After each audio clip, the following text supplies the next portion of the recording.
Hello everyone, this is your favorite Murtid live once again, and today we have our dear brother Lloyd with us. Hello, brother Lloyd. Hello, everyone. Hi, Adam. Thanks for having me Yeah, on. seems like my voice pitch is at 100 and you go all the way down to 10. Come on, man. Come up, come up. Hello, everyone. How are you today?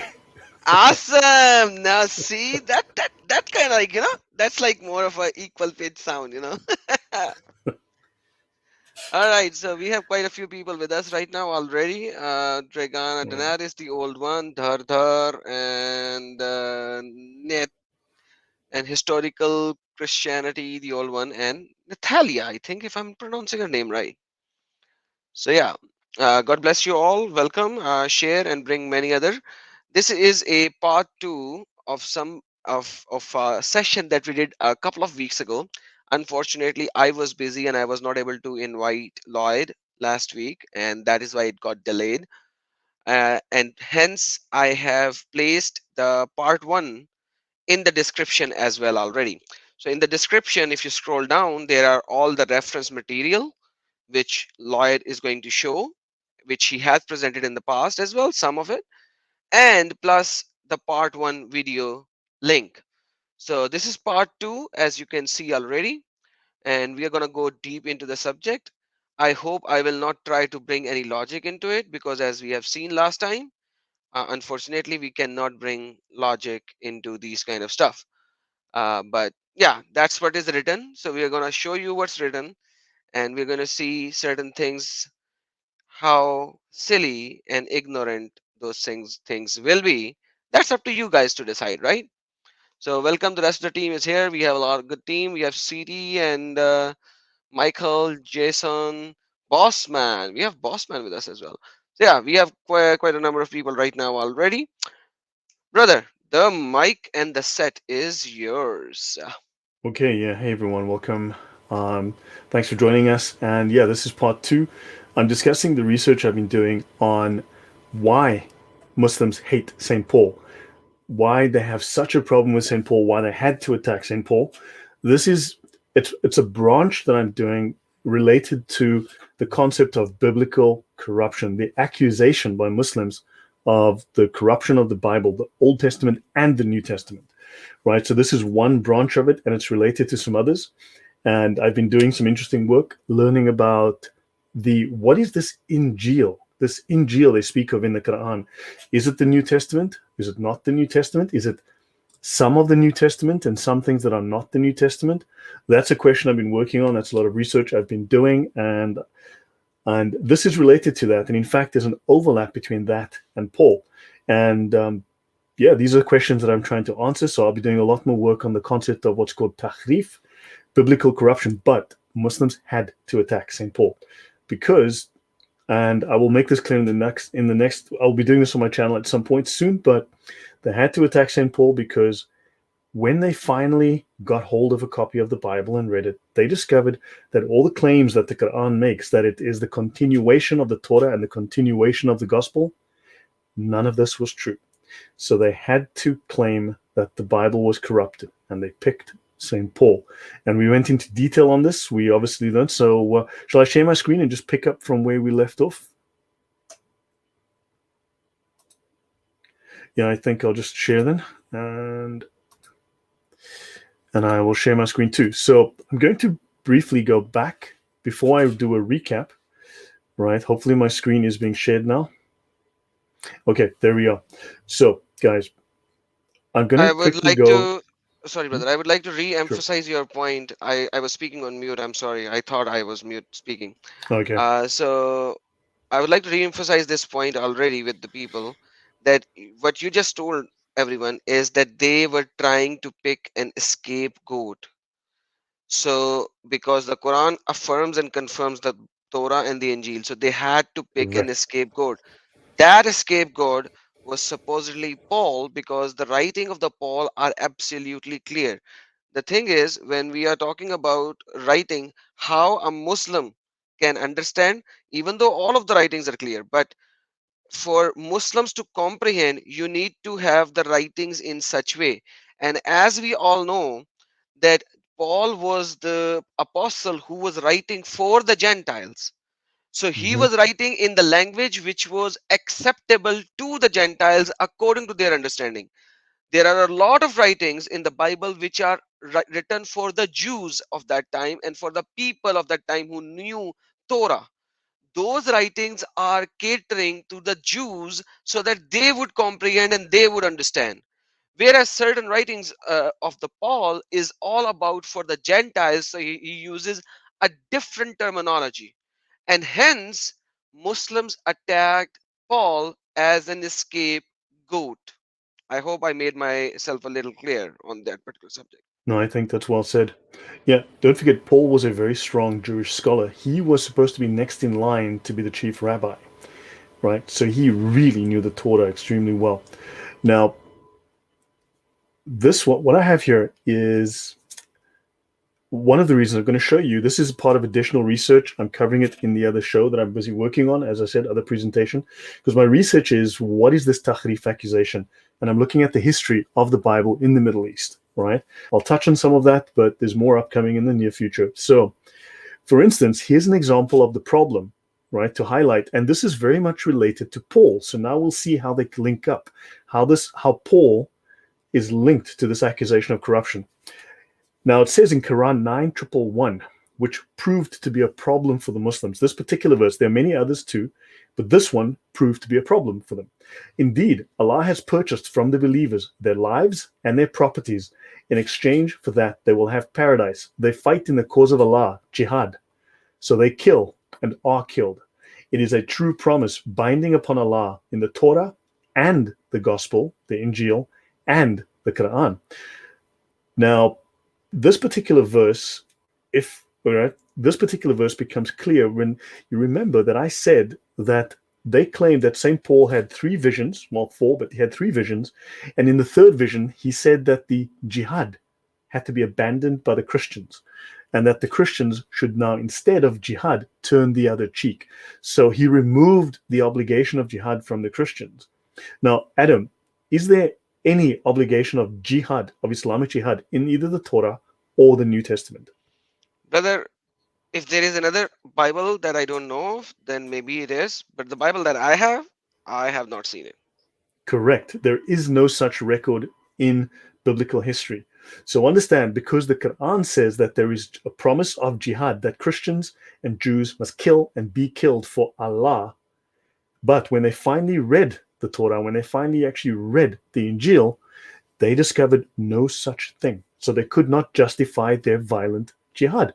So they blamed Paul for coming up with these visions, and Paul had apparently edited the Bible and removed the jihad and told Christians you must turn the other cheek. That is why, as I explained last week, they had to come up with that story of Paul turning the other cheek. Does that make sense, Adam? Oh, it does. It does. So Paul gave the story of turning the other cheek versus the other way around. Okay. That's an Correct. interesting ideology. Right. So let me move now to. Okay. So now I'm going to go to. Okay. I need to cancel this one, and we're going to go here. All right. Let me take that away. And okay, I went too little. I need to go to a different slide. So, You're acting like a Muslim today. excuse me. I might just have to revive the jihad and come and make a little visit. And instead of I'm going to turn the other cheek today, though. I'm going to turn the other cheek. Ah, Okay. okay. All right. I'm gonna do what St. Paul said. Um, Yep, so I'll go into more detail on that. Now, remember, I mentioned that there's a confusion between St. Paul and a man known as Paul of Samosata. It's actually Samosata, right? I made a little typo here. I'll fix that another time. So the Islamic scholars confuse Paul with Paul of Samosata. This is where we ended up last time, who's also Yes. known as Bulus al-Shimshati. Now, he was the bishop of Antioch in the year 260. He, however, became a heretic. He blended 2 heresies, right? And his heresy was called the Paulianist heresy, which is why Muslims claim Paul was a heretic. because the heresy named after this Bulus al-Shamshati, or Paul of Samosata, is the Paulinist heresy, right? The Pauline heresy. And yes, right? I was last time I was really shocked, like, because that was the first time that I knew about this, that they mixed it up, and I was Yeah. shocked. But like today, the shock is not that much because I already know what happened last time. So guys needs to watch the part one as well. How Muslim confuse a third century guy with a first century guy. Yeah, and on top of that, remember we discussed last week how they confused him with King Saul. So Hmm. Paul was king of the Jews, and Paul killed himself like Saul, like King Saul, right? Because his name was Yes, Saul, and Muslims can't tell the difference between King Saul and Saint Paul. Saul. Yeah, and Saul, who became Paul, right? And of course, they claim that Saul was Paul, Saint Paul, was the king of the Jews, and he left his kingdom. He left being king of the Jews to become a Christian and killed himself as an act of sacrifice to Jesus to destroy Christianity. Does that sound sane? Yeah, and I had the same question. How would you kill yourself to save Christianity? Like I had the same To question. destroy Christianity? Yeah, it's just insane. Okay, so understand. So they blame. So some of the scholars blame Paul of Samosata for being the one who first spoiled the religion of the Christians, and other Islamic scholars claim the very same thing with Saint Paul. Right? So there's that confusion. So now I'll go back here. So Shahrastani, I will do a revision. We will do a recap in a minute. Now, the view of Shahrastani, very, very important Islamic scholar. Okay.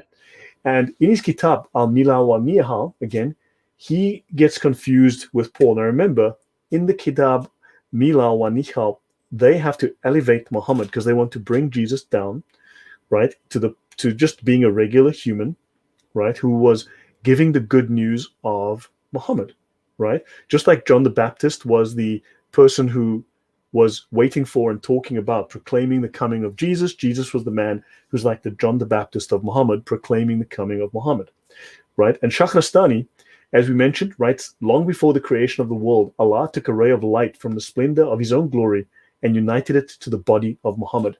So Muhammad's body was created before the world was created. This is a very common theme in the Sirah, the Islamic Gospels of Muhammad. We call them the biographies, but they are the Gospels of Muhammad, saying, Muhammad, you are the elect, the chosen. I will make the members of thy family the guides to salvation. This is what God says to Abraham. Any comment, Adam? Yeah, for the light part. So guys who have not watched the video of Brother Lloyd, it's called Seal of the Prophets. There are 3 videos, and by the way, I made a playlist where all the Lloyd's videos are. So you can go to the playlist Awesome. of Lloyd in my channel, and you can see the seal of the prophet. And Lloyd actually went into detail from different seerahs about this light and Muhammad thingy. So, and Somali Christian TV, brothers and sister, God bless you. Welcome to the channel. Especially welcome to you guys, because guys, these 2 murtads of Islam, they are bringing a tsunami in Somalia, and Welcome, guys. keep them in the prayers. And they have multiple threats, death threats, so keep them in your prayer, guys. All right. Now, understand, Muhammad said the first thing which Allah created was my light and my spirit. So Muhammad is the first thing that Allah created long before the creation. And in fact, in those other seerah, I explain and I show that many, many scholars claim that the earth and the universe were made for Muhammad. The reason Allah made the universe and made the earth was for Muhammad, right? They make this claim and they make many other outrageous claims of that nature. So now we know, okay? So we've discussed this before. Now, a couple of things. Remember that they say that Paul spoke to, remember they say that Paul created the 3 Christian churches, the Jacobites, the Nestorians, and the Melkites.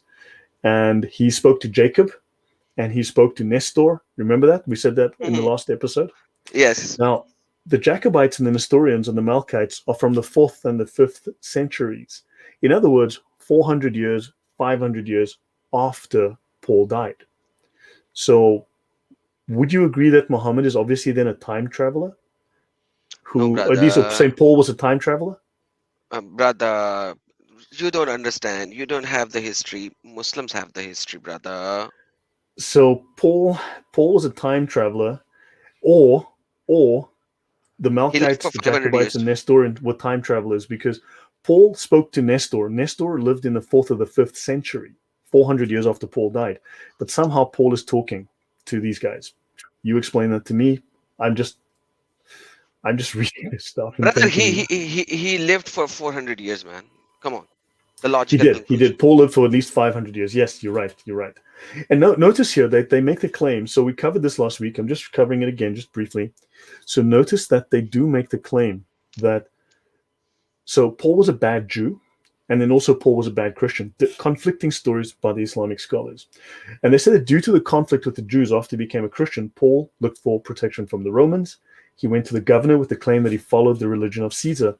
At that time, the Romans were pagans, right? The Roman Empire only became Christian, I think, in the 3rd century.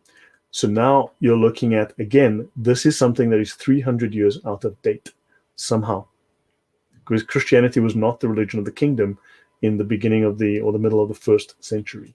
Another So historical blunder. another historical blunder, a major historical blunder, and there are just so many of them. So let me continue. Right now, of course, so we will skip this, and I will now go to. I want to go to Bart Ehrman. Can I play this on Bart Ehrman? This might be very interesting for people. Is that Please, all right? brother. Yeah. This is about 4 minutes of video. We could interrupt whenever you want to, but Muslims always rely on Bart Ehrman as one of their major scholars to refute Christianity. However, Bart Ehrman disagrees with everything that Islam says about St. Paul, and also Bart Ehrman doesn't believe that Islam is true either. How come Muslims never quote Bart Ehrman when they talk about Islam? Because they only pick up what they like, not the one that they do not like. But before we move forward, I have a guy in the Yeah. chat. His name is Sayyid somebody. Shah Sayyid. So he is Shah and Sayyid. So Sayyid, stick in watch, and to the Christian guys, don't get in debate with him. These information is necessary when you're talking with these people. So learn, understand, and we will give a link to Sayyid later if he has something to refute on this point. Brother, please play. Right. So let's see. This is 3 minutes long. So let's listen to what Bart Ehrman has to say about St. Paul. Now, he claims that Paul did not invent Christianity, and he defends the Christian view of Paul. All right.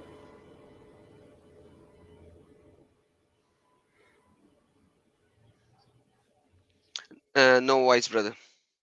You have to Okay. share Do it I the need to? different way. Yeah, share it with with voice the checkbox. Yes. Okay. So share screen, and let me share system audio. Yes. Clicked. Back to screen 2. Then I will start again. All right. Let me add it again. There you go, brother. If you had to line all the apostles up, I get the vibe that for you, Paul is the cornerstone of the whole story. Well, the reason I think he is somewhat different from what a lot of people say. Some people say that Paul invented Christianity, and that can't be true because Paul was persecuting Christians before he became a Christian. And so if he invented Christianity, he would have had nobody to persecute. Your thoughts on that? If Paul had invented Christianity, why was he persecuting Christians before Christianity was invented? Absolutely. He was a devout Jew, as we know already. He knew the Jewish scriptures inside out. He was persecuting Christian. He was killing Christian. He was gathering forces from his area, and he was persecuting them. So even the first martyr of Christ, the first apostle who died by stoning to death. What was his name? I forgot, Philip? man. Come on. Was it Philip? Yeah, Can't remember. Yeah. who was stoned to Yeah. death. And the historians write that Paul was there, and so apparently he did all that. And then at the time when he was actually going, according to the Acts of Apostle, he was going, and on his way he received the vision of of Jesus, and that was Stephen. Thank you, everyone. Yes, uh, Stephen. Yeah. he received the vision of Jesus, and that vision, the bright vision, blinded him. So Right. before that time, even it was on the way, on the road to persecute Christians when this happened. So apparently he had no mean Yeah. or no Which is reason. why they claim, which is why also in the anti-Paul narrative in Islam, they claim that he had this vision and then he came up with 3 false visions.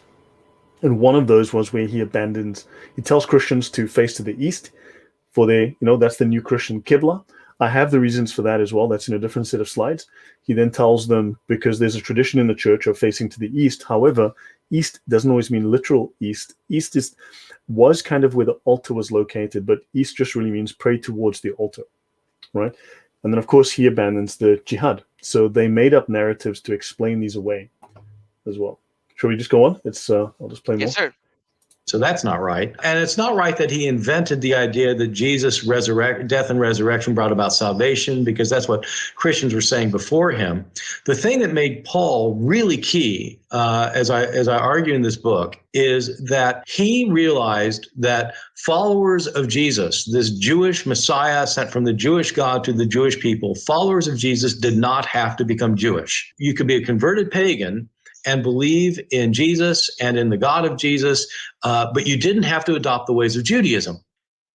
Now, a couple of points there. Did you pick up those points, Adam? That he says, Bart Ehrman says that Paul didn't invent the idea of Jesus as Christ, as divinity, because Christians were already saying that. And Muslims love Bart Ehrman. Yep. And they supposedly use Bart Ehrman. Yes. Let's continue. And this realization made it possible for Christianity to move away from being a sect within Judaism to being a worldwide religion. And if that hadn't happened, then Christianity would have ended up with the kind of historical significance of other Jewish sects. And they'd be as historically significant as the Sadducees or the Essenes, who, you know. So see, Paul made Christianity into a worldwide religion. It wasn't just because prior to Paul, they were simply preaching to the Jews. Paul said, no, wait, we have to make this to everyone. We have to preach to the Gentiles. And he made Christianity into the worldwide religion. So can you see now why they had to oppose Paul? Absolutely. It is very clear that it goes against everything that these guys have been told. And then, Paul is the one, according to Bart Ehrman. Yes, and let's continue. Which are groups that are important for historians of ancient religion, but they're not exactly the sorts of things people worry about these days. And so he made it possible for Christianity to become what it did, which is the dominant religion of the empire. Wow. Paul and Constantine were the two most significant converts in the history of Christianity. And it's an easy case to make with both of them, actually, because without Paul, you wouldn't have had Christianity as a worldwide movement. And Constantine, I mean, he was the emperor. This is like the emperor converted. Any comment on that? I'll pause for a moment. Any comment? Yeah, because like he, as a outsider, he can say certain stuff, but fair enough. I won't comment on that. Okay, let's continue then. Yeah. Because he's already an outsider. How do you get from Paul is sending a letter to Corinth, some guidance and instruction, perhaps even correction, to this is a message that should be embraced by the entire world for all of posterity? I mean, that's just, it blows your mind. Well, yeah, probably would have blown his mind too. I mean, he certainly had a high view of himself, and he had a high view of his authority. But the idea that people would look upon these occasional letters that he wrote as being, given by God, that's quite a shift. But it's because the early Christians who were deciding what is the right thing to believe and what are the right ways to behave, especially in the decades and centuries after Paul, they had to find some authorities to direct their actions and their beliefs. And they ended up saying Paul is the one who directs our actions. And so he takes on a kind of authority that he didn't have in his own day. Okay. Now, this last part is very, very important. So as an outsider, like I said, because a lot of his letters were written to the Gentiles, they become very clear as opposed to the ones which are written to the Jews themselves.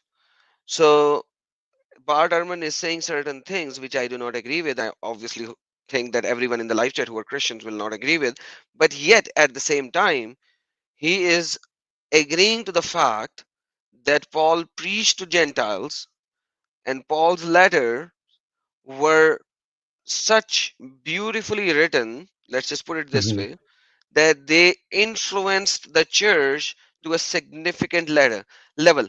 Because as Christians, we have already read the Bible inside out, and we all know that none of his letter opposes what is already there, Correct. said by Jesus or in the Gospels account. They are just Correct. explanation in a more explanatory way. Yeah. So Bart Ehrman himself, this is the favorite apologist that the favorite of scholar of Islamic apologists. Even he says, "Sorry, Muslims, you're wrong." So, Hey, why and by is the the way, skirt open? Why is the Kaaba naked, man? Come on. yeah, I just wanted to let you know this is the most holy, the most beautiful, sacred shrine in the Islamic world. It's. I don't think that any of the Christian cathedrals can look this good. Can None of match it. that Just without the skirt? I Like don't think it's like possible. like This is this is the this is yeah. haram, brother. You are showing the private part of the Kaaba, man. This is haram. This is the most. This is beautiful, Adam. This is holy and beautiful, and we should all be so privileged as to see under that beautiful cloth. So yeah, I just thought I'd let everyone see. Yeah, this is looks like it needs a wash. Actually, someone needs to get there with a brush and clean it. Okay, right. So recap. Okay, so we're going to learn again. So we've covered in the past, and we're going to learn today a few more things. So Paul was the king of the Jews. The Muslims confused the scholars, the major scholars. We're talking the Albert Einsteins, the top scholars of Islam, the Sir Isaac Newtons of the Islamic world couldn't tell the difference between King Saul and Paul, the apostle, right? They claimed that Christians followed Islam for 81 years after Jesus died. We went through that claim. Paul was a wicked, wicked Jew. He committed suicide to destroy Christianity.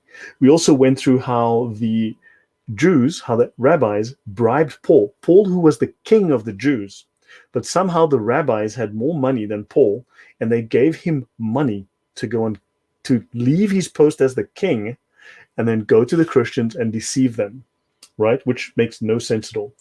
And of course, that claim can be traced to where the rabbis explained to Pontius that they want Jesus killed because Pontius says he can find no sin. And the rabbis say that he has called himself the Son of God, and according to their law, he must be killed, and they will take the sin upon themselves. That's where we can trace that story. Then they claim that Paul's a good Christian, so they can't make up their minds whether he was a fake Christian and a real Jew or a real Christian and a fake Jew. I don't know. They influenced the Romans to destroy the Jews. They teach that Christians never thought that Jesus was divine. Paul invented this, so it was never in our Gospels before that. Bart Ehrman just destroyed that argument. Paul invented the Trinity. That is also not true. And now we'll look at things like Paul is responsible for the Crusades, which the kings did to defend Paul's lies because the Muslims were going to reveal the truth to Europe. And Muslims obviously saved Christ's true teachings. These are the sources that I have used, all linked in the description, right? These sources and others are all linked in the description. And I want to mention something just briefly because this comes up a lot as an aside. I want to say that, look, Islam, and we've had this discussion, is divided into two divisions and 4 levels of knowledge, right? You have the Sharia and the Haqiqah. The Sharia means just obeying Allah. So this is where one of these, like this guy that's in the comments here, wasting our time. This guy is just following the rules. And this is administered by the senior scholars, right? But the Haqiqah is knowing Allah, so they don't know Allah. Now you have the Zahir, which is the outer, the exoteric, for the masses Islam, and you have the Batin, the inner esoteric, the secret Islam, which is for the scholars. The outer meaning is also the outer practice, and also it is the first level of meaning. So when you read the Quran, it's the first level, the most obvious thing that you would assume when reading it. But there are many, many other levels of meaning above that. Then you have the inner, the direct, the personal knowledge or experience of Allah.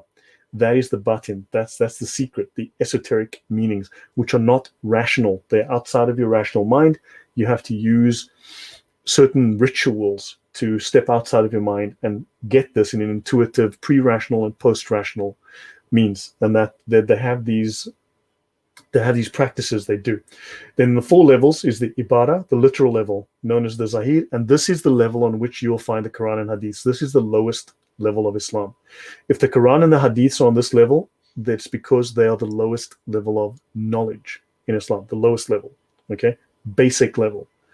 Then you have the ishara, the implied level, the lataif, nuances, subtleties meant for the saints. Okay? And all saints in Islam are Sufis. The holiest people in Islam are the Sufis. Then you have the haqaiq, the reality, the truth, the divine essence. And this is something that apparently is only available to the prophets. And of course, but the Sufis, the major scholars, the upper level scholars are able to access this with time and with their magical rituals. The haqaiq is also known as the Muhammadan reality, because the Ruh Muhammad, the spirit of Muhammad, transmits divine knowledge to the prophets and to the Sufis, because Muhammad is the spirit of the world. I'll leave that there, unless you have anything to say. Yeah, just to let certain people know that they should not confuse this with the sect of Islam called Sufi Islam. So that is different. This is different. These are the saints, the early saints who were in spiritualism, went way beyond and supposedly gained the knowledge. That's scholarly Sufis, which is different than the current Sufism who dances and all that kind of stuff. So Yeah. That's actually very much condemned within the Sharia, because they're like called false Sufis. But the Sufis, the proper Sufis, to be a proper Sufi in Islam, you must be Sharia compliant. You must be fully compliant with the Sharia. And then you learn the spiritual aspects. You learn then the haqiqah. Okay, the wali, exactly. Yeah. Yeah, and that's what yeah, Gedalia actually sent. They are waliullah. They are actually called waliullah, awliya Allah. the friends of Allah.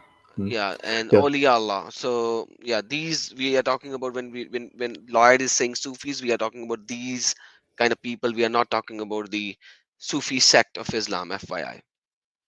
Right. So moving on. So I just wanted to put that in there because that comes up a lot, and we've discussed that in the past. Now, let's look at the loss of the original Bible. Now, this is something I'm researching as well, separately, but let's have a look. In Quran 61:6, Isa, son of Maryam, said, "Children of Israel, I am the messenger of Allah unto you, confirming the Torah before me, and giving glad tidings of a messenger to come after me, whose name is Ahmad, the praised one." So they claim that Jesus had a copy of the original Torah, which descended on Moses 1500 years before him. So in other words, God gave Moses a book.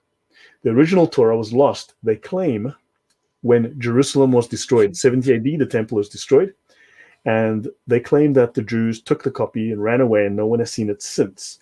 And then, of course, they blame that another Jewish scholar went and rewrote a new Torah because they lost the original. Now, this claim is made by a scholar called Abu Ubaidah in 636 approximately. Okay, so it seems to be that's around about the time that he made this claim. So Jesus had the original Torah. Apparently so. And so where can we find that? Now, one interesting question is that if we look into this whole concept of the Injil, which, remember, Muhammad had the Torah brought to him. People read to him. People owned it. People apparently had. So the Torah we know is very, very old. So if the Torah confirmed the Quran, why did Muhammad not preserve the Torah? If it was so important, and it's the true book of Allah, and the Muslims revere and protect the books of Allah, which can never be destroyed by man or whatever, right? Because Allah will preserve his word. Why did Muhammad never preserve the Torah, Adam? I don't know, brother. That's the question, because like what you are saying is you are actually referring to chapter number 6, verse number 34 of Quran, where Allah says nobody can change the words of Allah. And then Allah claims by himself in Quran chapter number 15, verse number 9, that indeed we have revealed it and we are its guardian. So Torah in multiple locations in Quran are called the zikr of Allah. Zikr, the zikr of Allah. And Allah says, Inna nahnu nazzalna zikra wa inna lahu lahafizun. Indeed, we have sent the zikr and we are its guardian. So Allah was very false guardian of his own zikr. So if Muhammad had it, and he says that the Christians then had it between their hands, and he had it read to him, why do they not have a copy? Why do they make claims, but they don't have a copy? Why did they not keep? Ask Abu Ubaidah. No. Right. Where are the original bones that the Quran was written on? The wood, the bones, the things that. Where are they? The jinn ate the bones. That is why Muhammad said, "Do not eat the bones, because this is the This is the food of the jinns. So Did those the someone eat the jinns. bones? Did someone eat the bones with jinn? Did you say with jinn? No, jinn, not the gin that you drink as in the liquor. The Ah, jinn, the sorry. genies. So I'm a Muhammad little had slow genies, tonight. remember? Muhammad had genies, and the food of the genies is the bones. So you're saying So Muhammad was a genius? Okay, sorry, enough kidding around. Okay, now understand also the Injil. Now, the claim of the Injil, they claim that the Injil confirms the Quran. Where is the original Injil? Muslims that claim they confirms the had it. Quran. Where is it? Why did they not keep a copy?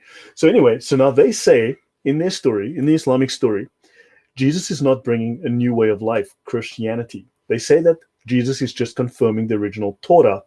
However, in the story by Abu Ubaidah and others, he's not the Torah written 500 years after Moses by a man called Rabbi Ezra. So the Muslims now Ah, claim the Torah was rewritten by a rabbi called Rabbi Ezra. Now, the source of this claim, oddly enough, okay, actually goes back to a heretic, a man called Baruch Spinoza. Now, he's a biblical critic, and he's actually a medieval scholar. And Rabbi Ezra is one of the most distinguished Jewish biblical commentators and philosophers of the Middle Ages, who also happened to be excommunicated by both the Jews and the church. and you know The what? Jews, I yeah, think why they are saying Rabbi Ezra is because of chapter number 9, verse number 31. why? Because the Jews says that Ezra is the son of Allah. You know, so nobody knows. The Ezra word in Quran is came once only. And according to Oh, Quran, okay. Allah says, Jews says that Ezra is the son of Allah. And I think that these Muslims are not trying to figure out why would Jews say Ezra is the son of Allah, even though no Jew says Ezra is the son of Allah. But Correct. you know, I think they are trying to make sense of Quran. You know. Correct. Yeah, and I would say so. Now, so this is a claim that's been going around since the 630s that the original Torah, okay, and Jesus didn't bring. Now, remember, some scholars are saying we misinterpreted the Bible. Other scholars are saying the Bible was edited.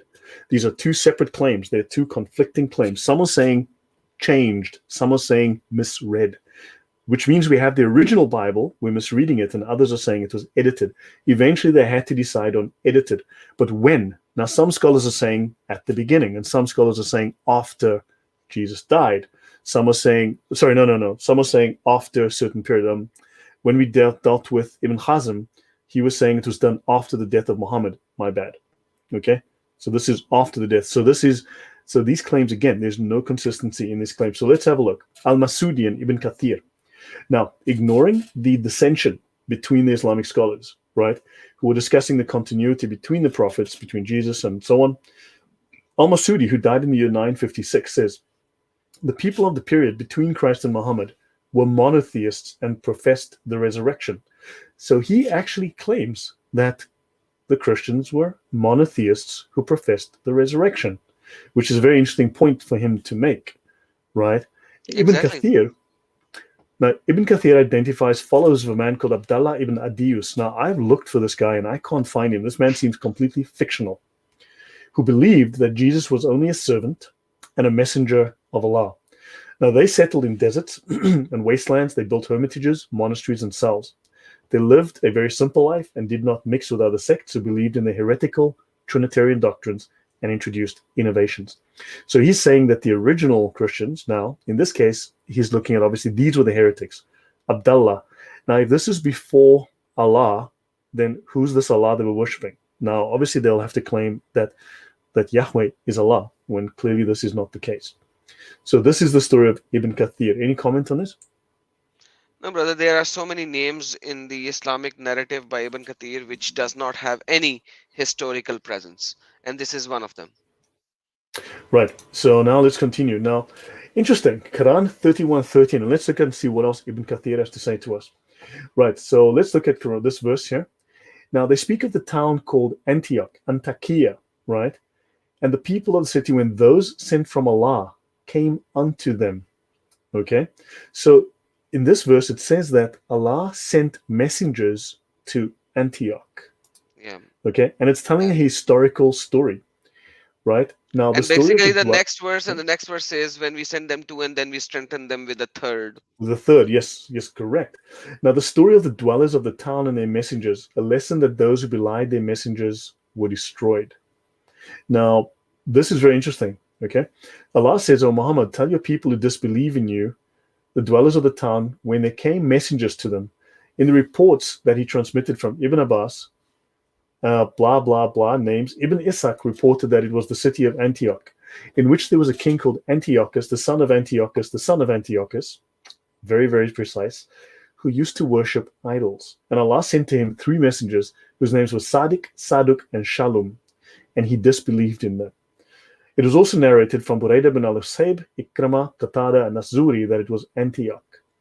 So modern scholars now say it couldn't have been Antioch because Antioch was the Christian place, and now they're talking about Antioch being destroyed because it wasn't a Christian place. So there's a little conflict happening there as well. But some of the Imams were not sure that it was Antioch, as we shall see after telling the story, if Allah wills. You know what? I may have, oh no. You know what I might have got? Give me 1 second. I think I forgot to change that slide. Allah wills. I have made a wrong mistake again.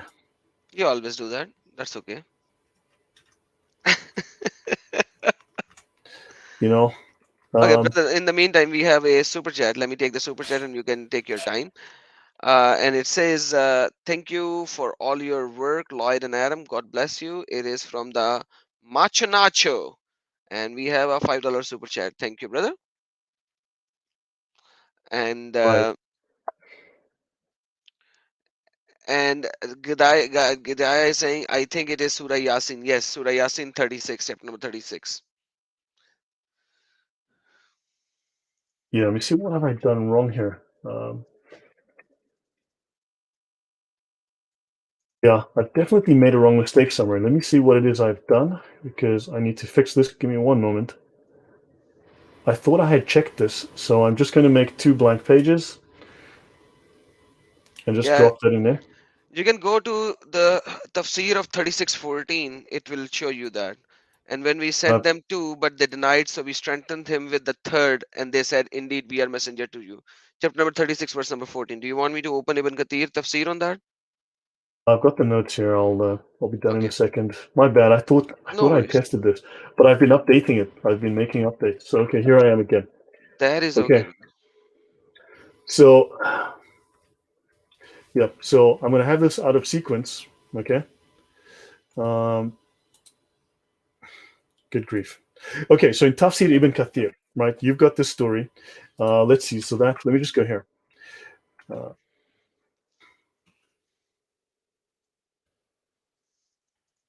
Okay, so this is Tafsir Ibn Kathir. Okay, now let's have a look at the bottom. So, because I made a mistake here. So, when we sent to them 2 messengers, they denied them both. And Ibn Kathir says that this means that they hastened to disbelieve in them. They would not accept these 2 messengers. So, Allah reinforced these Christians with a third, means we supported and strengthened them with a 3rd messenger. Ibn Jurayri narrated that the names of the first 2 messengers were Shamun, Simon, and Yohanna, John. The name of the 3rd was Bulus, Paul, and the city was Antioch. Okay, now interestingly, Ibn Kathir 1106 refers to refers to Simon, John, and Paul. However, interestingly, Ibn Kathir considers it not plausible that the city referred to as Antioch, because amongst other reasons, Antioch was historically a strong base for Christianity, whereas the Quran records the city in question as being destroyed for its unbelief. So there's already a conflict with the historical record, with both the biblical record and the historical record, right? Now, oddly enough, there's another scholar called Ryan Spich, a Western scholar, who notes that the origins of this tradition of Paul as one of the 3 messengers to Antioch comes from the apocryphal book Acts of Peter. And in this book, of course, and Muslims also accuse Peter similarly to the way they accuse Paul. So this story actually comes from an apocryphal book. So it would seem that this story is borrowed, or this narrative is borrowed from an apocryphal gospel. Absolutely. Absolutely. Right. So sorry about the little mix up there. I didn't realize I've been making updates. You are a human. You're a human, brother. Still a human. So now, interestingly, so this story, now, Tabari, for instance, ignores this entire narrative. Tabari doesn't mention it anywhere. So Ibn Kathir mentions it. Tabari doesn't say a word about it. But he does mention Paul in relation to his arrival and crucifixion in Rome, together with Peter by the order of Emperor Nero. Okay? Now, Tabari omits all of the work of the scholar Saif, which we mentioned in the previous episode, and this explains possibly why he remains neutral to positive towards Paul in other historical works, right? Al-Masudi, however, now speaks about this, and he puts the crucifixion of Peter and Paul in the days of the Emperor Claudius, right? Oh, And yes, now we've got two separate emperors. These scholars can't decide which time they lived, right? man, that's Right? how messed up this Quran is, man. Literally, Right. it doesn't give you the name, it doesn't give you the location, it doesn't give you jack. We send them two, and then we strengthen with the third. Like, what the hell, Allah? What are you trying to say to me? Right. It's very vague on the details. Now, of course, Masudi identifies them with the two messengers sent to Antioch mentioned in Surah 17. So he identifies Peter and Paul from Surah 17. Okay. Now, according to him, according to Masudi, the bodies of Peter and Paul were put into crystal glass cases in which they were preserved in various churches in Rome until this day. Where, when did this happen? He died in 956, and according to his history, according to Al-Masudi's history, this was relevant at the time that he lived. But like, how did he find this information? Like, what is his source? Like, did Jibrail came to him directly and told him that? We don't know, but these are the different stories that these scholars are telling. These guys are making up stories. Now let's look at Tabari. Let's go back to Tabari, volume 4, page 123, 127, on his story of Jesus. Now notice he says in the story of Jesus that Jesus was both human and angelic, celestial and terrestrial. Tabari claims that Jesus had two natures. Nice. Nice. Okay, you need to give me this location in which surah so that I could go there. It's in Tabari, Wow. volume 4, page 123. So Tabari, they, Oh, this is the history of Tabari. Okay, now I got it. yeah. Volume 4. This is Right. like 12-volume book, man. It's crazy long book. Yeah, I know, it's crazy. So, but notice he says here that Jesus has two natures. Okay. And then he also, Tabari tells us that Peter was beheaded, but Paul was crucified head down. As we all know, Peter was crucified, Paul was beheaded. And the story is that Peter was beheaded head down. And of course, as I said, I mixed up the notes again, but which is my bad. But the idea that Peter was that Peter was crucified head down, okay, upside down, that came from the apocryphal gospel of Peter, not from the canonical gospels. Of course, it is repeated by other early church fathers. However, the story comes from an apocryphal gospel that was upside down, because the Bible doesn't explicitly state that. Yeah, but like at the same time, I've read somewhere else as well, like you are stating that he actually asked for it. That's what I read. I do not know True. the It's not in the authorship. Bible. The Bible Not in the doesn't Bible. Not in the explicitly Bible. say. Yeah, not in the Yeah. Bible. Not in the Bible. Just let everyone know, not in the Bible. But he asked for it. He said that my Lord was crucified, so you wanna crucify me, but crucify me upside down. Like, Yeah. I want to be That is recorded in the apocryphal Acts of Peter. That's the first record that we have. Now, notice they say here that among the apostles and the followers who came after them were the apostle Peter and Paul, who was a follower, not an apostle. The apostles are the original followers of Jesus, and the followers are the ones who then followed the apostles, right? So he names Paul not in a negative light at all, right? And it says here that they were sent to the country whose people are man-eaters, a land of blacks, we think. Everyone is black, man.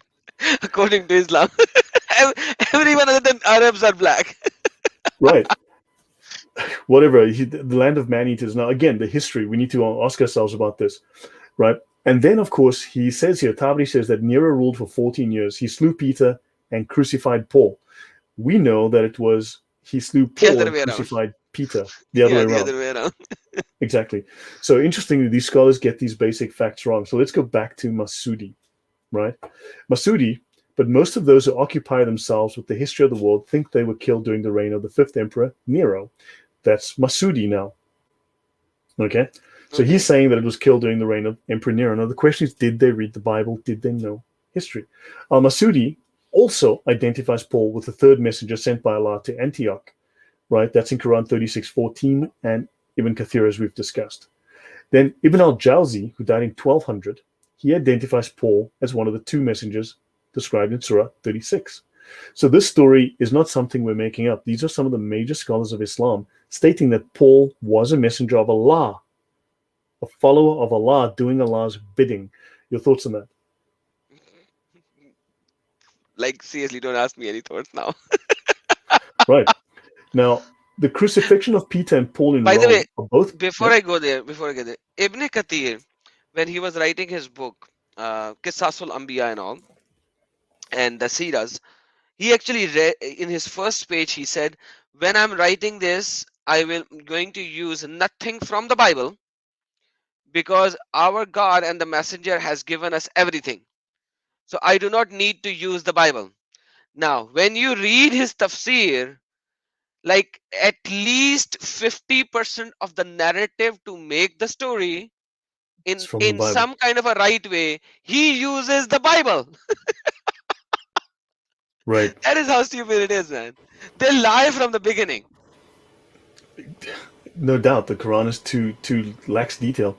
Now, in Ibn al-Jawzi, the crucifixion of Peter and Paul in Rome is also mentioned with no negative views, okay? Including another scholar called Ibn al-Athir, who wrote about this. Again, so these are positive statements. Now, let's have a look at it again. Let's go back to some of the newer scholars again, and back to this guy, Ibn Ḥazm, this guy who finally just made this story into legend, right? So the anti-Paul narrative crystallizes under Ibn Ḥazm. So in his book, Kitāb al-fiṣal, one of the things we have heard related by the Jews, scholars, without anyone denying it, boils down to the following, right? According to Ibn Ḥazm, their rabbis on whose authority they have adopted their religion, the Torah as well as the books of the prophets, agreed to bribe Paul the Benjaminite. They ordered him to profess outwardly the religion of Jesus and to deceive the Christians and to induce them to follow the doctrine of Jesus' divinity, which is supposedly a false doctrine. They told him, we shall take upon ourselves your sin, and he was extremely successful, as is generally known. Now, we started here in the beginning, so let's continue. Now, Ibn Ḥazm condemns Paul. Yeah? So basically, the first person in reality, as in historical data, the real critique of Paul was started from Ibn Ḥazm. Yes, there are certain other people in the past which actually said something left, right, and center, but they were literally confused. They were confusing Paul with the Paul king, sorry, the 3rd century, 4th century king Paul, and then Saul with the King Saul of the pre Jesus. But like the real critique is done by this idiot, right? Yeah, he's the one who made this famous. He's the one who took it, and eventually, in Spain, he's the one who made this famous. Who finally said, "Look, this is now the official version of the story." So we've seen different versions of the story and how the scholars absolutely disagree. Some have nothing bad to say; they say positive things. Some claim he was a follower of Allah, and others just make up stories. And the history is all over the place. They can't get basic facts right. They aren't even sure what century Paul was in. Some put him in the 4th, the 5th, the 3rd century. It's just crazy. Unbelievable. And we have our dear brother Love for Muslims with a super chat. Hi everyone, East or West? Brother Adam, Prince is the best. Okay, now I'm a prince instead of... Thank you, brother, for your super chat. God bless you. Adam Prince. Well, cool, man, yeah. From Christian Prince, I think that's what our brother Love for Muslim is saying. God bless you, brother, and thank you for your super chat. Right, so now Ibn Ḥazm says, it is a thing which we do not consider unlikely for the Jews to do. Okay? It is a thing we do not consider unlikely to have been committed by them because they, the Jews, intended to do the same with us and with our religion, even though it was impossible for them to reach their goal in this case. Remember, we spoke of a Jew, supposed Jew, who faked becoming a Muslim to try to destroy the Islamic faith, and this Jew created the schism between Shia and Sunni, right? And they want to now make Paul the same, that Paul created the schism between Islam and Christianity, right? This happened when Abdullah ibn Saba, known as Ibn al-Sauda, the Jew, the Himyarite, may God curse him, converted to Islam with the purpose of deceiving as many Muslims as he could. So Paul deceived people away from following Islam because the Bible clearly points to Islam. right? And in fact, the evil Jew of this narrative induced a contemptible group of partisans of Ali, the Shia, to profess his divinity, just like Paul had suggested the idea of the divinity of Christ to the Christians. This is Ibn Hazm. These partisans, yeah, go on. I'm loving this guy now. These partisans of Ali are the Batiniya and the Khaliya to this day. The least unbelieving of them are the Imamiyya. May Allah curse them all. Oh man, oh man, oh man. So the people who doesn't know this BS what he wrote is, let me just give you some ideology of this. Including some group, I can't even pronounce that word, of partisanism of Ali to profess his divinity. So this is because that in Shia Islam, they do not say that Muhammad is the only person which comes out of the light of Allah. They say Ali and Fatima and Hassan and Hussein, the Panchtane Pak, which simply means the holy five. They all come from the light of Allah. They are the Nur Allah. They come from the Nur of Allah. And they were there before the beginning of the earth was ever created. Just like Muhammad, everything that you have read about Muhammad, they add the rest of these four as well. The Ali, the Fatima, the Hassan and Hussein, and they call Muhammad, Ali, Fatima, Hassan, Hussein as five, the holy five. So now Ibn Hazm actually is taking that narrative that they are giving him, the Ali, Fatima and Muhammad and Hussein, as the divine verdict, just like Muhammad. That's what he is actually claiming. And secondly, just like you can say salam to Muhammad, assalamu alayka hayyuhan nabiyyu, right? Same is the way the Shias actually send salam to Ali and Hassan and Hussein and the Fatima, because they think just like Muhammad that he can listen and he can hear because he's the prophet in the arwah, not in his grave. Just like that, Ali, Hassan and Hussein are listening. They are there and they can receive your salam, they can receive your blessing and salam. So Wow. that's the narrative of Shia Islam, and It's like praying the to them. mainstream. Wow. Yeah, this is the mainstream narrative. Like there are certain less mainstream as well people who would deny this, and they do deny this, but it is written, and that's the mainstream, like 80% Shiaism. So Wow. that's what Ibn Hazm is actually referring to. FYI, guys. Okay, cool. Yep, so Ibn Hazm says, according to the Christians, Paul had prohibited circumcision, one of the firmest legal prescriptions of the Torah. And he discusses the epistles of Paul, for which he apparently had Arabic translations. Now, that's interesting. If he had them, where are they? Now, I must make a note that, well, actually, no, there's a lot that I should discuss it separately. But the story of a book being brought to a man by an angel, that actually comes from a heretical sect from the 2nd century called the Book of al-fiṣal, right? So that's something I'll discuss in another time. But also, this is a heretical book, so it's written by a Gnostic Christian sect, and they do discuss in depth and again related to Paul, where circumcision is something that is binding upon everyone, and a number of other things which are part and parcel of the accusations in the first episode discussed against Paul, right? So that Paul broke these things. Now, they are getting these things on circumcision not from the true Bible, but from heretical Gnostic books, clearly, because these claims are not in the Bible, because circumcision was something that was given to if I recall, the tribe of Abraham. I need to be sure. I have notes, and also the food laws, which again they talk about, which is in the Book of al-fiṣal, that we're supposed to follow these rules. That's a misunderstanding of the Jewish law, because the dietary laws were given to the tribe of Israel, right? Not to Christians. Now, Paul, as a side aside, Paul being a very, very highly trained Jewish scholar, he knew the law, and he knew that these laws were binding upon Jews, but we were no longer trying to be Jews, we were trying to be Christians, right? And therefore, Paul would have followed the laws of Noah, which, of course, many conspiracy theorists want to call the Jews' plan to take over the world and kill everybody. But these are the laws of Noah, the covenant of Noah, which are basic regulations, which are the precursor to the 10 Commandments. 6 of them are in the 10 Commandments, right? And so therefore, you will see that Paul based the Christian law as he saw it upon that, because Christianity does come out of a Jewish background.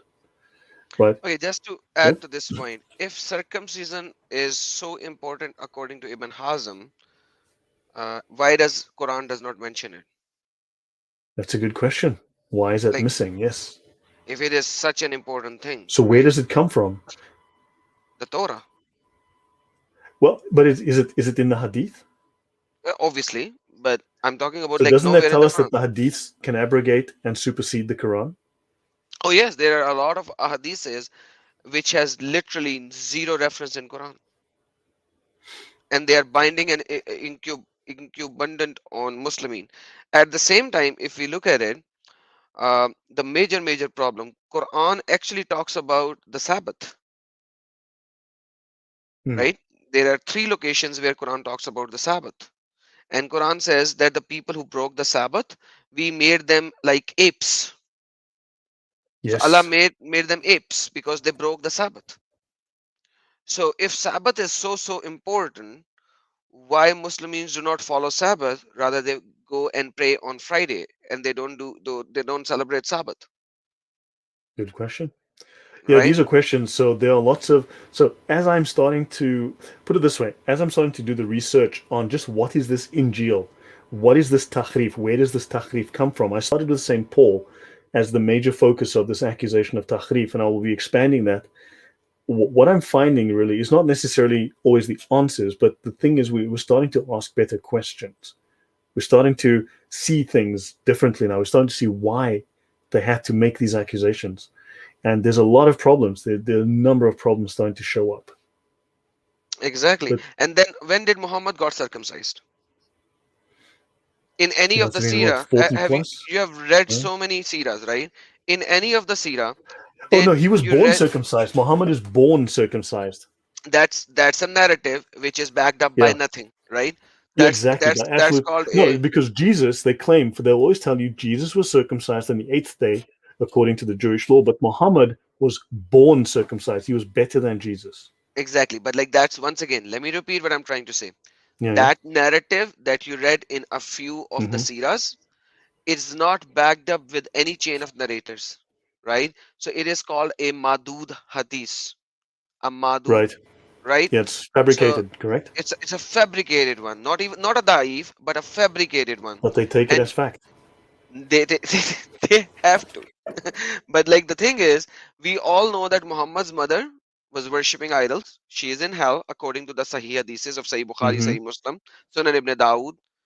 Muhammad's father is in hell. Muhammad's mother is in hell. Muhammad's uncle is in hell, right?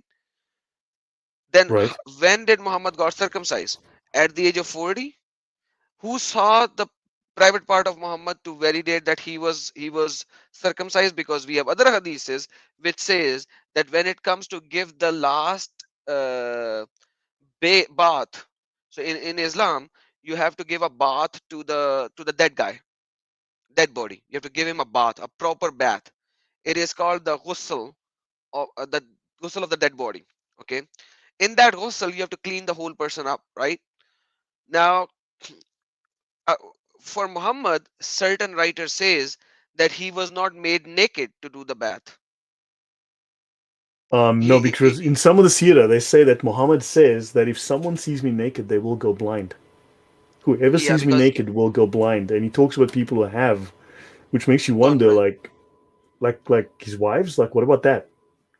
Uh, let's not go there. Let's keep it G-rated.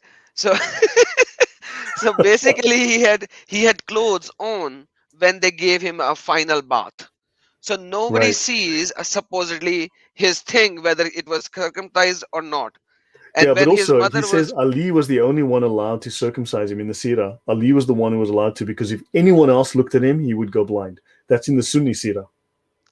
exactly, once again, very falsified statements, but still, all of his wives, I don't know what he was doing with his wives, man. But anyhow, Yeah, I mean, let's forget that. Aisha says in the Sirah that she never saw Muhammad naked. What? Yeah, she says in There the are Sirah so she many never saw. hadiths where Muhammad is having ding dong, bing bong with all of his wives. She Like, says in the Sirah she never saw Muhammad naked. so Muhammad was doing the ding dong with the cloth on. I didn't write these things, dude. I'm just telling you what they say. Oh, that is why there is always semen marks on his trousers. Yeah. I mean, she says she never saw him naked. I can try and find it. I mean, But forget that part. Let's go to Ibn Hazm. Leave that. It will go dirty. I don't want to destroy the live stream. yeah, okay, let's skip that. Okay. So right, moving on. So there's a lot of weird things. The Sirah, man, when you read the Sirah, it's a laugh. It's a riot what you find there. So Ibn Hazm, he ridicules Paul's views on circumcision. The cursed Paul says in one of his epistles, the one to the Galatians in the 6th chapter, we testify to every man who has been circumcised that he's obliged to keep the laws of the Torah completely. So now he's paraphrasing Galatians, right? But this is not what Paul says, right? He says, look, if you're going to keep the law, then you have to keep all the law, and that's not possible, right? However, somewhat earlier, he writes, if you are circumcised, Christ will profit you nothing. How strange that he apparently prescribed 2 different religions to them. So now he's making a claim. So he used partially one verse and he used another partially verse and tried to say, oh, why is it so different? It's like so like Satan, man. He's the grandfather of Ahmed Didat. Oh yes, for sure. He's definitely the grandfather of Ahmed Didat. So, and the person who is circumcised is obliged to keep the laws of the Torah, but Christ will profit him nothing, Ibn Hazm writes. However, Christ will indeed profit the uncircumcised, although he is not obliged to keep the religious laws of the Torah. These are the words of Ibn Hazm. Okay. Right? Yeah, whatever, I'll say whatever. Right. Yeah, no, this would mean a discussion into just what exactly is in the Bible at that point. Right. So understand he's obviously reading the Bible and he's now ridiculing the Bible. Right. So Paul and the other disciples were circumcised according to the unanimous Christian view. It follows that Christ did not profit them. What? So according to, yes, that's what he's claiming. Is he an idiot? while they were bound to keep all the laws of the Jews. Right? No. They were circumcised because they were Jews. I can agree on Correct. that. Okay. That's not the point. They were circumcised on the 8th day as a Jewish child was done at that time. Now, the second line I have a problem with. Yeah, because remember, he's claiming that he's misphrasing 2 different statements, right? Because Paul is talking to the Jews and to the Gentiles. He's talking to the Messianic Jews and he's talking to the Gentiles. And there's different contexts within each, and he's misreading them. And now he's trying to. Ibn Hazm was a very, very, shall we say, critical scholar of Islam, of Christianity. He was extremely acidic towards Christianity. Exactly. He actually created a whole polemical idea. The whole polemical idea was created by this guy. If you look at the history, this whole polemics started from this guy. He wasn't the original starter, but he's the guy that collected it all together, made this argument, and then it was carried on by 2 further men. Okay, there was Ibn al-Jabbar who came before him. Then you had Ibn Hazm, and then you had Ibn Hazm in the 11th century, right? Then you had Hazm, and then you had Ibn Taymiyyah and the student of Ibn Taymiyyah, Ibn Qayyim. We mentioned Ibn Qayyim. We showed his book about Christians urinating on the benches in their pants in the church. That's what we showed last week. Once again, they are all later. This is the guy, I think, because I think this is the guy who actually, the statement that I'm going to speak, let me know if it is Ibn Taymiyyah's or his. He said, we do not have to defend the Quran. We have to make them defend their Bible. Defend the Bible. That's Ibn Jabbar. That was Ibn al-Jabbar. He was the guy that created that whole standard of attack the Bible, don't defend the Quran, make them push the polemic. Yeah. So Ibn Jabbar is like 40-50 years before Ibn Hazm, right? Yeah, he died in 1025. Ibn Hazm died in 1064. So there's about 40 years between them. So almost, they were like friends of each other in a way. They probably would have known. Yeah, they were contemporaries at some point. They would have overlapped. So yeah, that's when the whole idea started to attack the Bible rather than tell them about. Because obviously some of the polemic of Saif Umar al-Tamimi was obviously really stupid, and some of the history was obviously really a joke. So Ibn Hazm seems that he had to drop some of that and then start a fresh argument, building on some of that, but starting a fresh argument. Because now I'll do a quick aside here.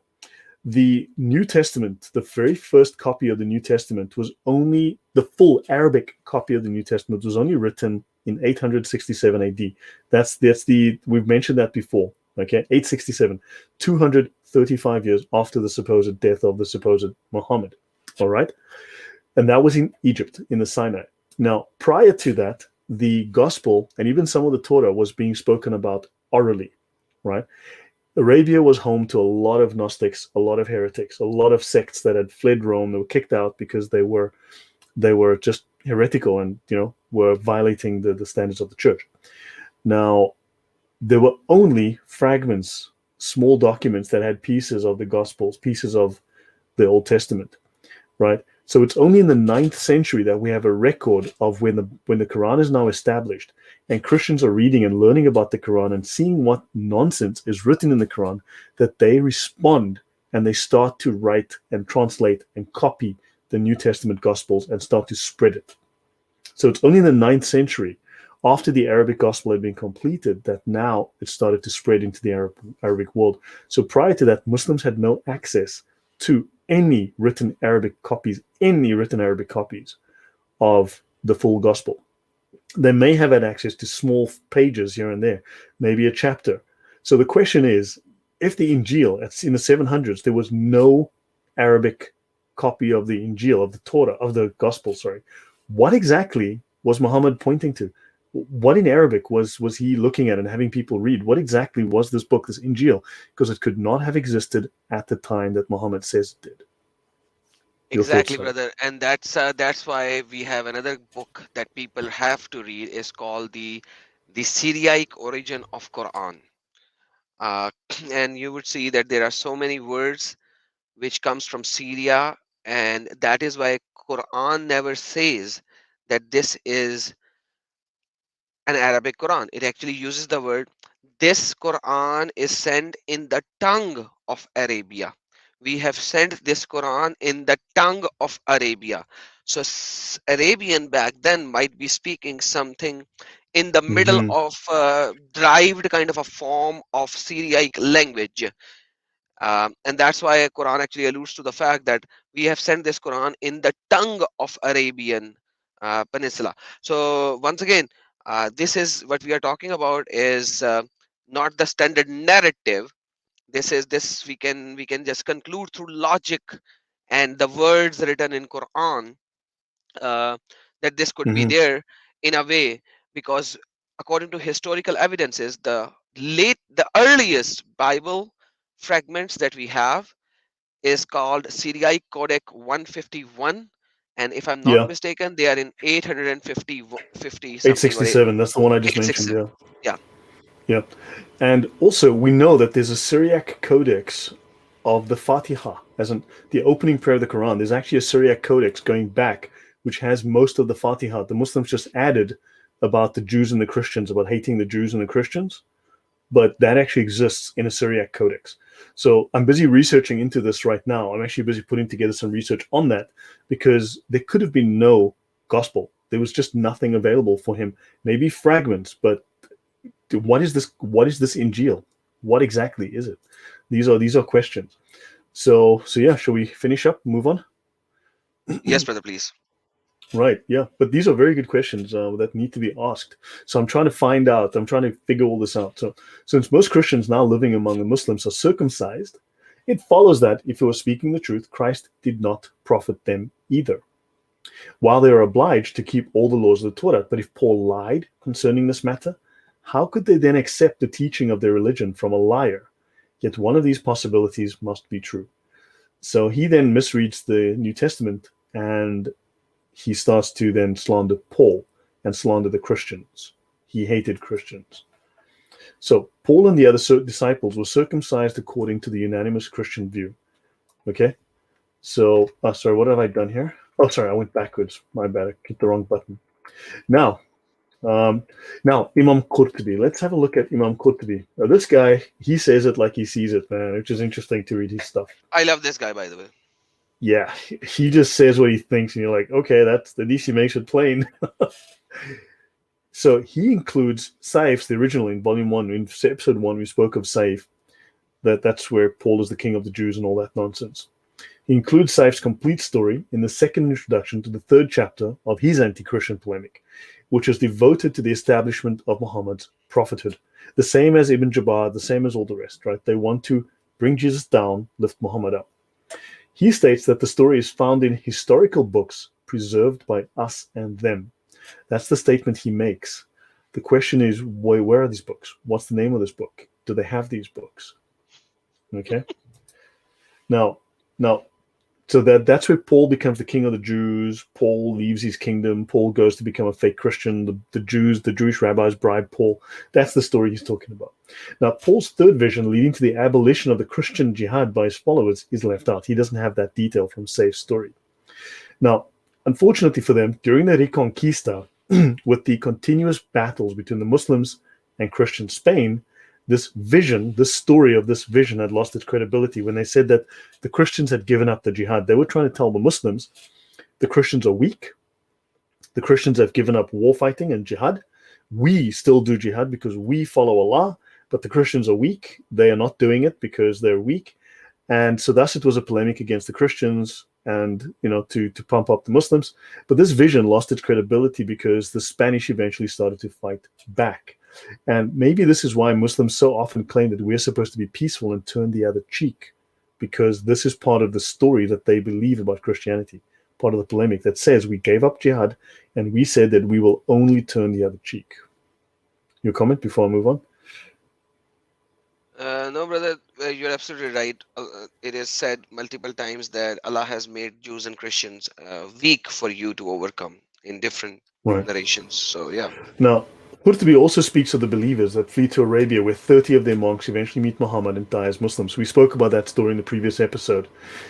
Qurtubi says this took place, but Allah knows best. Remember, Allah knows best is something that Muslims have to say when they don't know. It's part of their creed.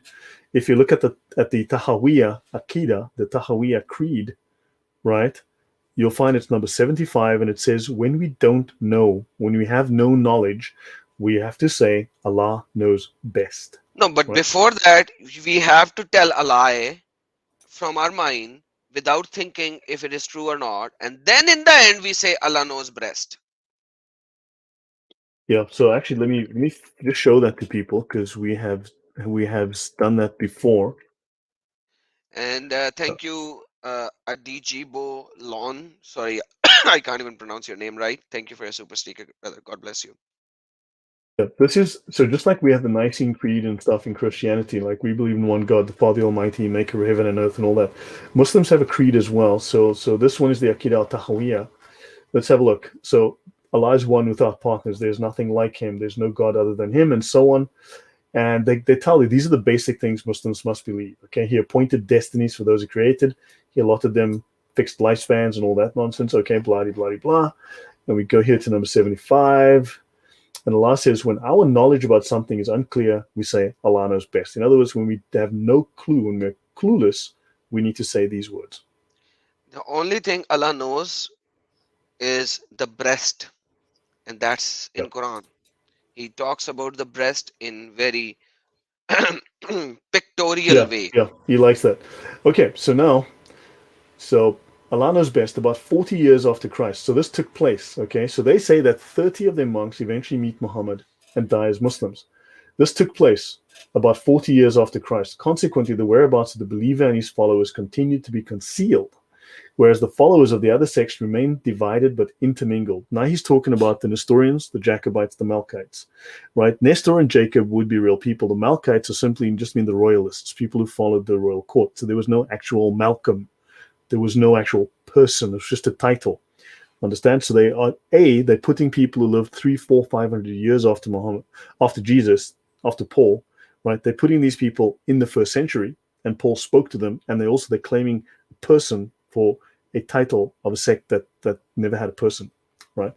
And their situation was not consolidated until the time of Emperor Constantine. Now, again, this is very interesting. This is all leading to these historical blunders that these guys are making constantly. Okay, but I mean, he does mention Constantine, so fine and well. Now, Qurtubi pays special attention to the practical and the ritual side of Christianity. He explains why the religion of the Christians is often contradictory to the teachings of Jesus. He goes out of his way to explain why the religion of Jesus and what the Christians practice are not the same. But like, He how did reminds he his find readers out that it is? How did he found out that it is contradictory to Jesus' teaching when he because doesn't even have the Bible of Jesus? that these are questions that we need to start asking. I need to see. We need to map this out in a timeline and start looking at this, and that's something I want to do because it's like we need to look at the history of the Bible in Arabic, and the history of the Bible in Arabic is not. It's not what you'd think that it was just the Bible. No, it took a long time. It was in fragments and orally and yeah. So Because Qurtubi, Arabic was not even a predominant language of that time. That's the thing. It was a language which was evolving. It had no roots at that time. So that is why there you go. nobody translated anything into Arabic back in those days. That's true. So yeah, there's lots of historical questions that we can now start to. I'm trying to create the basis, right? I'm trying to say, look, there are problems here, right? And there are questions to be asked. And if we start asking these questions and we start doing the research, if any of you take this information, start asking the questions and start doing the research, you're going to find things that I've missed. You're going to find details. I'm one person, right? I'm doing many different things, but there are things to be learned here. There are questions to be asked, and Islam can be taken apart historically. We're finding another one of the holes in the standard Islamic narrative. The standard Islamic narrative is a lie, and we need to question it constantly. Right? Scholars have not done their job by following these clues. Now, he does claim that Paul changed the Qibla, right, and abolished their dietary laws.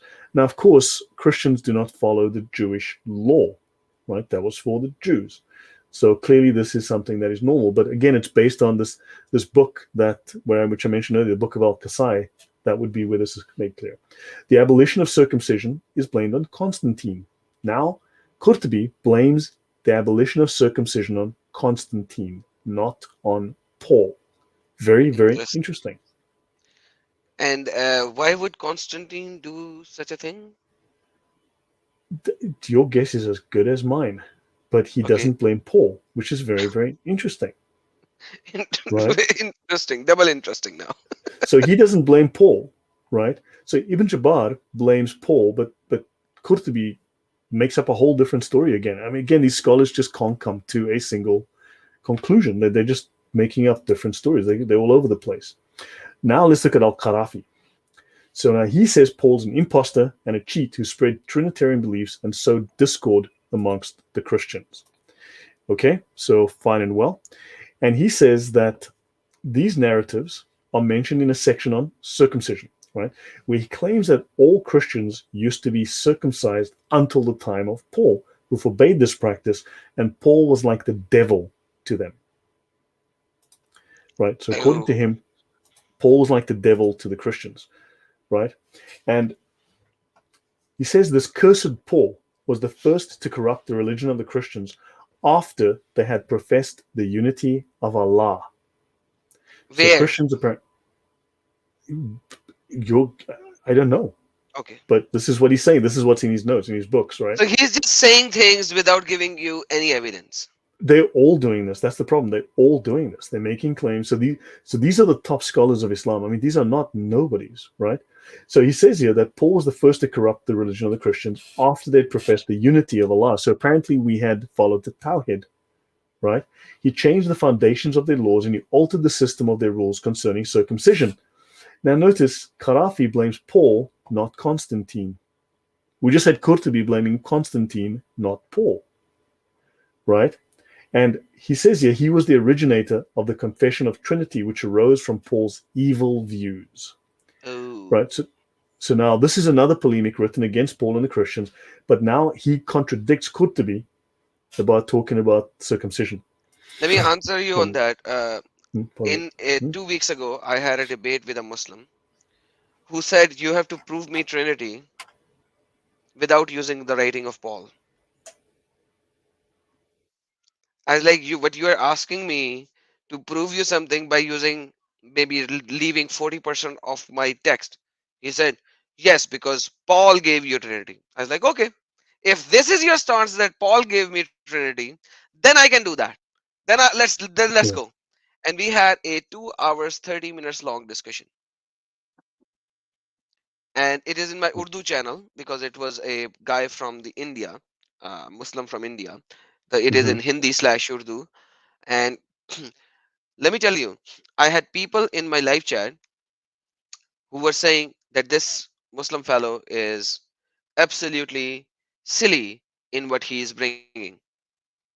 So yeah, even the atheist and the agnostics and other religious people who were there, they saw how lame the arguments are against Trinity. Yeah. Well, I mean, Bart Ehrman said that the Trinity was a known concept before Paul already, right? Absolutely, because we already know that Yeah. it's in the Now, the gospel. question is, did Paul, now they claim that Paul corrupted Christianity, then they claim that Paul invented Christianity. What is the right story here? Notice these scholars don't have a story. They all have a different story. Now, if he invented Christianity, then why was he killing Christians? Right? So, Exactly. right? If he corrupted Christianity, then it was there before he invented it. Hmm. I mean, Hmm. they don't seem to follow their own logic. That's how silly they are. Eva is saying, I wish Adam can translate these debates into English.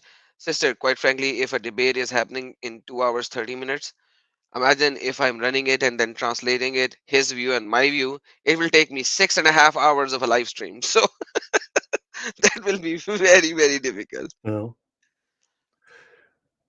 Yeah, of course, and there's the Gospel of John. That is true. The Synoptic Gospels in John. That's another story. So, look, guys, I'm trying to sort of point out. This is new material to me as well. So, I'm trying to show you what were the scholars saying about Paul that was negative, right? What are the negative statements?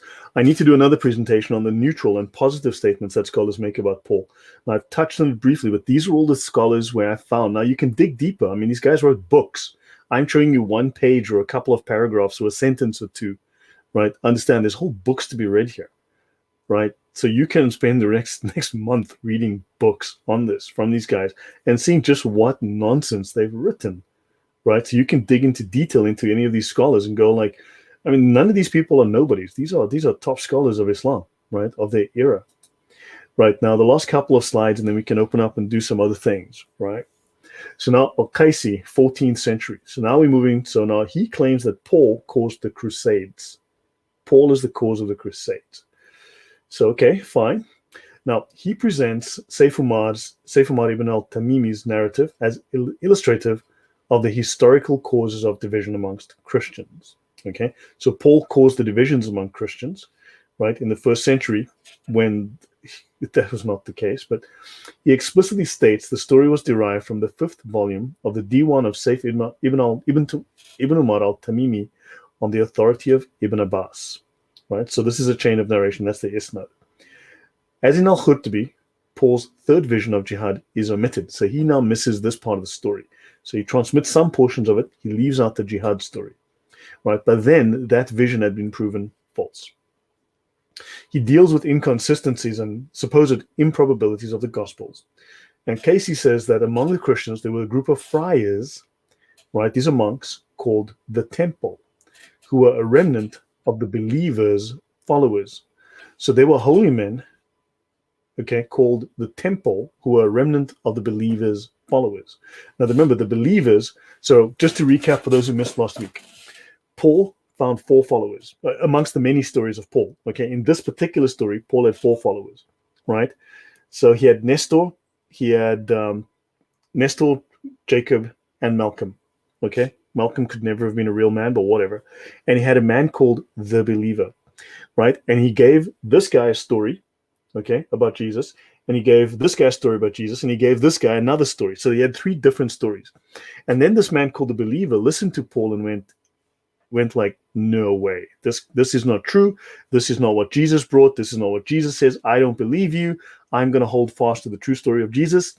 And then each of these men leave and they form followers and they start teaching them what Paul taught them.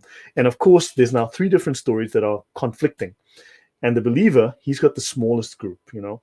And Paul says that the believer won't believe him, so the other 3 groups must fight the believer and attack them, right? So they attack them, but these guys run away, and they run away to Palestine. They come to Palestine, and the Jews capture them. And they tell the Jews, please leave us alone. We just like to be by ourselves, living in the wilderness, and we're not going to bother anybody. And of course, some of these believers, they become heretics and they believe in the Trinity and they go off and they do things. But 30 of them become monks who are holy and remember the true teachings of Jesus, and they meet Muhammad and they die happily as Muslims. That's the story, right? Oh, so these believers Paul was talking to lived for 600 years? No, their descendants. Their descendants Oh, live and descendants. eventually. Okay. Yeah, in this Thankfully, case, in this case. Oh, So, glad you cleared that part. yeah. Glad I clarified that. But there are stories in Quran where the people have too long lifespans, and that's another story. But yeah, moving on. Now they were supported by, right? These friars of the temple were supported by, and they served the temple, and they preserved clerical rule, and they took a remnant of the donations, according to Al-Qaisi's little story of these believers of the temple. And they were very wealthy. They considered themselves, now the temple was very wealthy. They considered themselves monotheistic, Muslim, remember, monotheism, Islam, and they doubted Muhammad's message. I made a typo there. Okay, they doubted Muhammad's message. Okay, so fine and well. And they taught that the true religion was the unity of Allah. Thank you, Christian Family Man, for making that available. Guys, my channel in the chat, please, if you'd like to, just subscribe. He's making a link available. So, now they taught the true religion was the unity of Allah, that Jesus was the messenger and servant of Allah, and that the beliefs of the Christians were heresy. So these monks who served the temple taught that these monks, now Islam doesn't, I don't know if they have monks, but anyway, so in 709, the priests and clerics became suspicious, that's after Hijrah, and they began to investigate and spy on these friars, right? And they discovered that their leader and representative had converted to Islam, which is very interesting. Al-Qaisi, writing in the 14th century, claims that a leader of an important, wealthy, supposedly Christian group had now converted fully to Islam. But we After do not religious- find this guy in any hadith of Kitāb al-Sittah. Well, we'll get there. We'll get into the story. Yeah, so after a religious dispute, this leader handed over a letter in which he defended the friars and explained their pure monotheistic belief, Islam, which was in conformity with Islam. This letter went to the Pope in Rome, who opened it secretly. The letter started with the Islamic Bismillah formula and the usual eulogy on the Prophet. Okay? And the letter from this very important man accused the Christians of following the mendacious teachings of Paul the Jew and abandoning the teachings of the Imams and of Jesus. The Pope then informed his inner circle about the contents of the letter, and the Pope hid it in his ark. Okay, the Pope has an ark. Yeah. Okay, forget it. I want to ask questions. Sorry, please. Don't confuse yourself with the facts, Adam. The Pope then died, but shortly afterwards, the ruler of France discovers the letter in the ark, of course, and was outraged that no one had informed him about it. He summons the priests and he tells the priests about the letter. By God, the ruler of France says, who was the ruler? Which king? When? This is what Jesus has promised us. The Muslims will inevitably appear from the Arabian Peninsula and from the whole of Spain. They have discovered the truth of our religion and are well informed about our secret, that they were following the false religion of Paul. And the Muslims would make this known to the whole world. Since these letters testify that no one but Allah should be worshipped, expel these friars, because I fear they will let in the Muslims. We'll find out that these friars are monotheists and will then destroy our country. I will send for the ruler of Portugal, the knights, the common men, and the rulers of Castile and Aragon in order to form a coalition against this people and expel the friars, the Jews, and the Muslims, and send them to the land of the Muslims to seize it, to steal the land of the Muslims, and this land will become ours. Now, the land of the Muslims they refer to here as Jerusalem. Okay, just so you know, Israel. Thereupon, he expelled the Jews from his land and confiscated the friars' wealth and possessions. They took a solemn oath to expel the Muslims and to baptize the Mudajads, whatever that meant. Okay. Now, who do you think? Yeah. What's okay, forget it. No, sorry. What? I want to ask. What the hell is happening here, man? I know. So let's clarify this whole mystery. So an army is recruited from Europe gathered on the coast of Barcelona, and Don Jaime, their leader, asked for assistance from the ruler of Mallorca. All the Catalonian noblemen joined the troops and set out to fight the Muslims. He is talking about the Templar Knights. Okay. He's talking about the Knights Templar. And the author identifies the Templars as the remnant of the believer. Now, I've spoken about this on different episodes in my channel, where there's very credible evidence that the Muslims were eventually co-opted by Islam. And this guy is confirming the story that the Templars had eventually converted to Islam because of the Baphomet. We've spoken about that before. Okay. No, we have not. Andrew Martin says it sounds like a corruption of the story of the expelling of the Jews in Spain. Yeah, it's a conglomeration of a couple of different stories, but it does have a historical precedent. There actually is a historical connection. But he's adding a little fact that is very, very interesting, that he's claiming from his side that the Templars were Islamic, because a lot of circumstantial evidence does point to the fact that the Templars had eventually converted to Islam and were following Muhammad, right? So the dramatic events he refers to can be verified. The expulsion of the Jews from France took place on July 22nd, 1306. The initiative for the persecution and dissolution of the Templars was taken by the French king in 1307. Clement V overcame his initial opposition and agreed to cooperate in an investigation after rumors about the Templars' heretical views began to spread. Clement V dissolved the order during the Council of Vienna in 1312, and rumors spread in Aragon about the Templars, linking them with the Muslims. And there's a lot of credible evidence that they did convert. Maybe not every single one, but certainly the leadership. Okay, there was definitely an element there. And I've discussed this in previous shows, and I have a lot more information I need to still compile. But it looks legit, because people will say the Templars were tortured. The Templars were questioned across a number of countries in Europe at the time. Very few were tortured. Okay, and those that were questioned made the admissions openly, under no form of duress, that yes, there was an Islamic element, okay, involved there. There was a denial of Christ, there was a corruption of their faith, and an acceptance of Muhammad being Baphomet. I've discussed this before in my shows, all right? So after the Templars' arrest, it seems that several of them entered the service of the Sultan of Granada. During their interrogation,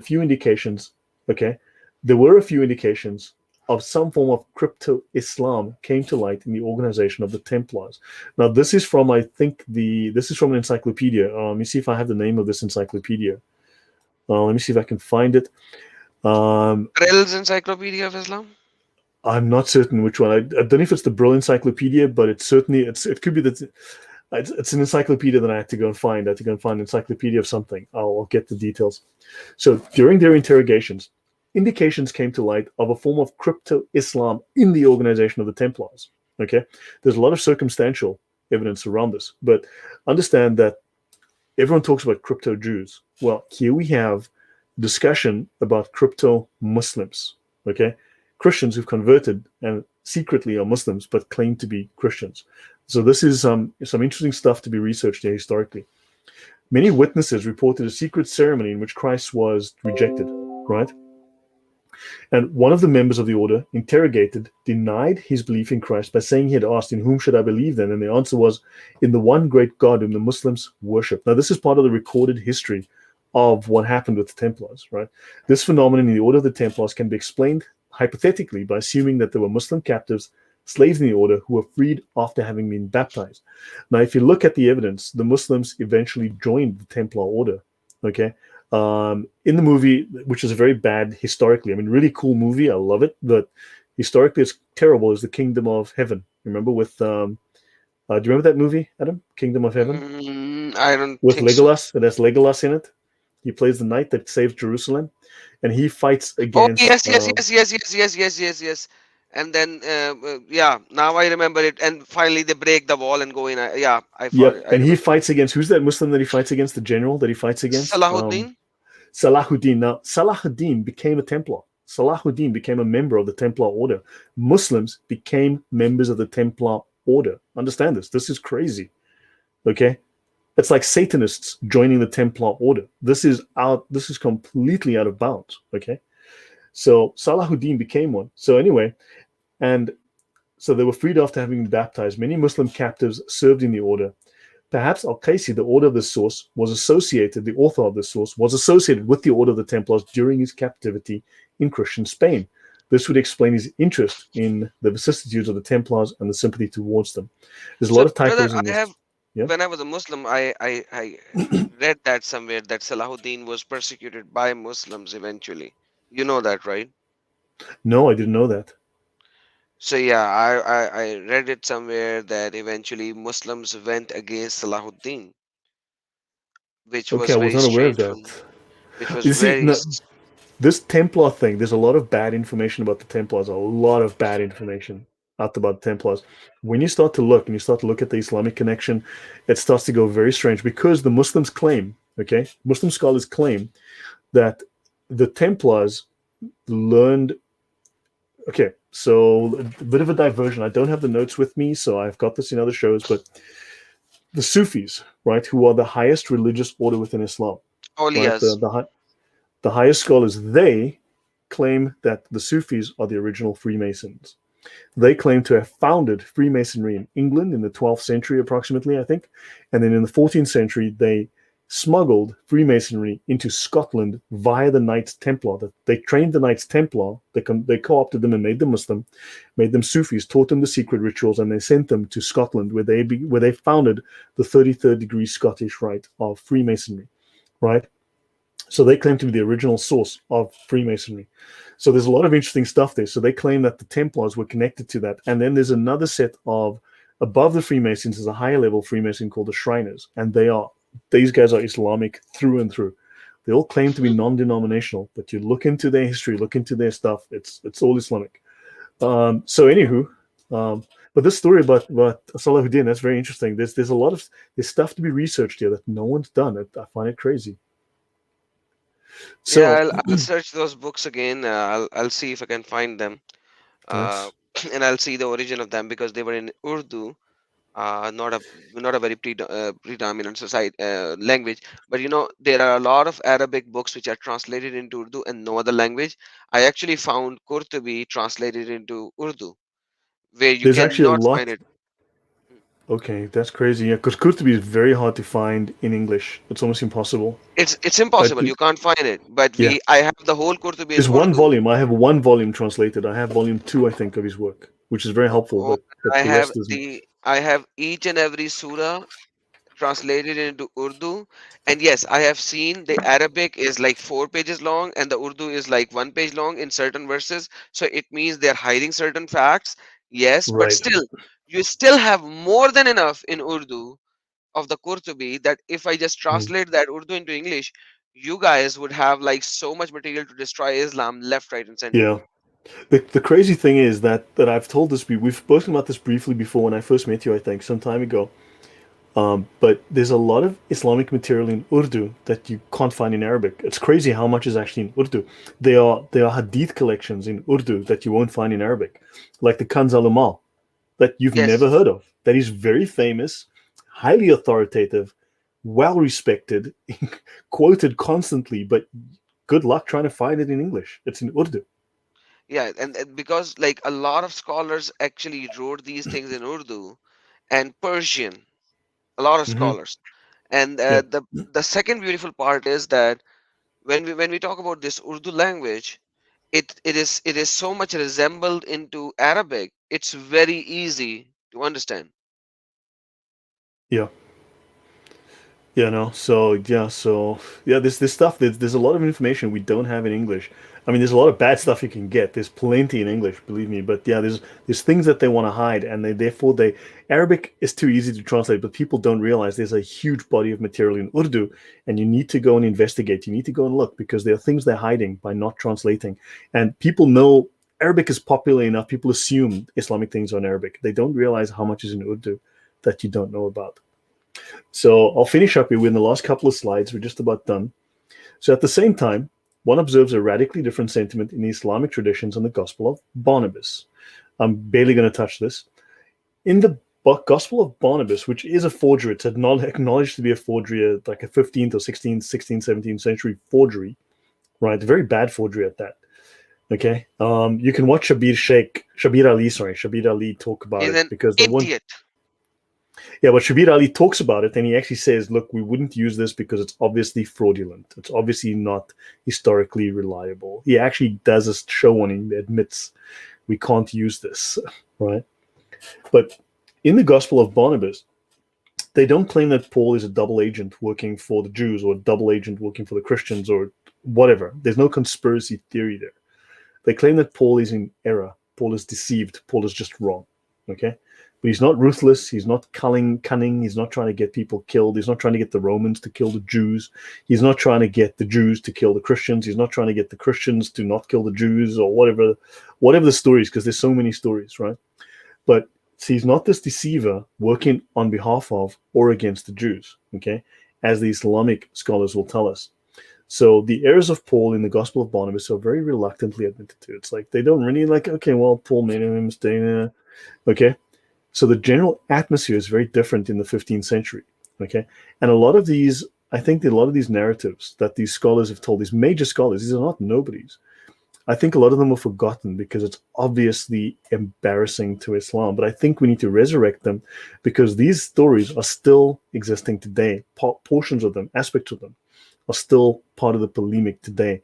But so they have the polemic, but they hide the source. We've now revealed the sources of the polemic in these 2 episodes, and that was it. So. Okay, I think Adam had to go somewhere again. No, I'm Okay. here. Sorry, I was speaking on mute, and I was saying Okay. that thank you so very much. You have done a marvelous job. And yes, we heard all of these answers in debates, in talking to these Muslims and everything. But where are they getting this information? It's not a new information. It is an information which is already written, which has been used from the last 1,000 years, From the and it 8th is being used. century. Yeah, from the 8th century already. Exactly, and it is still being used. So that's the reality of the Mm. situation. Yeah, yeah. So now we've got the scholarly sources, we've got the names of the scholars, and there's more of them. And besides, I've just shown you 1 or 2 quotes from them. They have whole books you can go into, and you can look and see what they've said, and you can verify. You've seen now. Historically, these people are complete fools. They have no idea what they're talking about. They can't get their dates right. They don't name countries. They don't name kings. They don't name details that they should. So we can prove, we can show that these people were and Western scholars often regard these people as geniuses and great scholars, and it turns out they're complete idiots, and we need to expose this. I like the way, very relaxed, very easy, you say, but they are complete idiots. Yeah, come on, they're making schoolboy mistakes, man. This is embarrassing. Man, I love your attitude about these things. But like, let's see if there was a couple of Muslims who were here who want to talk about this probably. Let's see if somebody actually have something to say. Here we go. Uh, the next 15-20 minutes will allow the Muslims to tell us how these scholars of Islam, which are major scholars of Islam, Mm-hmm. got these things so wrong and so contradictory with each other. Yeah, I mean, like, how do they determine that Paul is the king of the Jews? Paul actually was the king, the ruler of the country. Where did they get that idea? Brother, I'm thankful for your hard work. I appreciate your knowledge. At the same time, for everyone who's watching and listening, the links are in description. You can download the books and everything, and even this presentation. Everything is there. Read it, understand it, know it, and then have an argument with them. Because once again, Islam is false, and we know it. But for these Muslims, we have to prove it so that they could get out of this cult of Muhammad. So we have to explain it to them clearly without any ambiguity so that they would be able to get out of it. We already know that it is wrong. We already know that it is false. They do not. So we have to help them. And Yeah, that is the whole purpose of this effort that we are doing is to help them realize how wrong they are, is to help them realize the teaching that they are following, how evil it is, and let's see if they could actually learn and understand and get out. So we can only try our best to help them. The rest is up to them and to the Lord. And we pray to the Lord that the Lord will bring them to the light and the truth and the life, which is in our Lord Jesus Christ. So Mm. that's So, what it is. I think so I does have anyone at have any least, questions? yeah, let's like anyone has any questions? Like now this question I is can do generic. something on this Baphomet equals Muhammad. Nathaniel mentions that. He wants to do it? Um, this Baphomet being Muhammad, Muhammad and Baphomet. I mean, Okay. that's, if anyone's curious about that, but Yeah, I have 4 dislikes, man. It means there are at least 4 Muslims who watched it. So where are they right now? Anyhow, who knows? any question from any Christian? Otherwise, we'll be closing in 9 minutes. The time is running short. No, I mean, these are, let me just bring this up. So this time I didn't get it wrong. Let me just a minute. I can share my screen again quickly and just show Uh, something from on this whole Templar thing. In history, didn't Genghis Khan's army destroy the southern? I don't know about that part of history. I'm so sorry. Um, yeah, okay, we have a question. Lloyd, in history, did Genghis Khan and his army destroyed Salahuddin's army and drove him to exile? I don't know actually. I'm absolutely not sure. I wouldn't know about that part of history, as I said. I mean, And it may be Genghis true. I Khan don't know. I'd went have to all look the way into it. to Kufa. That's what we know. And Then he, it's. I mean, it's certainly possible, but I don't know. It wasn't relevant to my study because look, I've got so many. I'm working on a number of different presentations at the same time, and I can't do everything. You know. there you go. Briefly, so okay, so Baphomet. Let's have a quick run through with this, right? Baphomet is Mahomet. Modern scholars agree that the name Baphomet was an old French corruption of the name Muhammad, right? Which is obviously Muhammad, with the interpretation being that some of the Templars, through their long history, right, with their military occupation of the Middle East, had begun incorporating Islamic ideas into their belief system. The idea that they had incorporated Islamic ideas into their beliefs was a very common theme, right? And this was seen and documented by the Inquisitors as heresy, right? In the Chanson de Simon Pieux, there's a story, a Saracen idol, okay, an Islamic idol is called a Baphomet, right? Now, this is a 15th, 16th century, this is the Goat of Mendes by Eliphas Levi. There are different representations of this. I've just picked one. There were many through the ages. Some were just the head, some of the whole body, right? Now, a chronicler of the First Crusade, Raymond of Aguirre, called mosques Baphomarias. Okay, so all of these are connected, as you can see. And in a 1987 book, The Knights Templar and Their Myth, in the trial of the Templars, one of their main charges was their supposed worship of a heathen idol head known as a Baphomet, being Muhammad. There's a lot more detail that I'm not covering here. Now, St. John of Damascus, in his critique of Islam, says they are also called Saracens, which is derived from Saras Kennoi, or destitute of Sarah, because of what Hagar said to the angel, Sarah hath sent me away destitute. These used to be idolaters, and they worshipped the morning star and Aphrodite, al-milal, whom in their own language they called Khaybar, which means the great, Kabirun, great in size or dignity. Okay? So Sozomen also says that they were descended from Hagar, but called themselves the descendants of Sarah to hide their servile origin.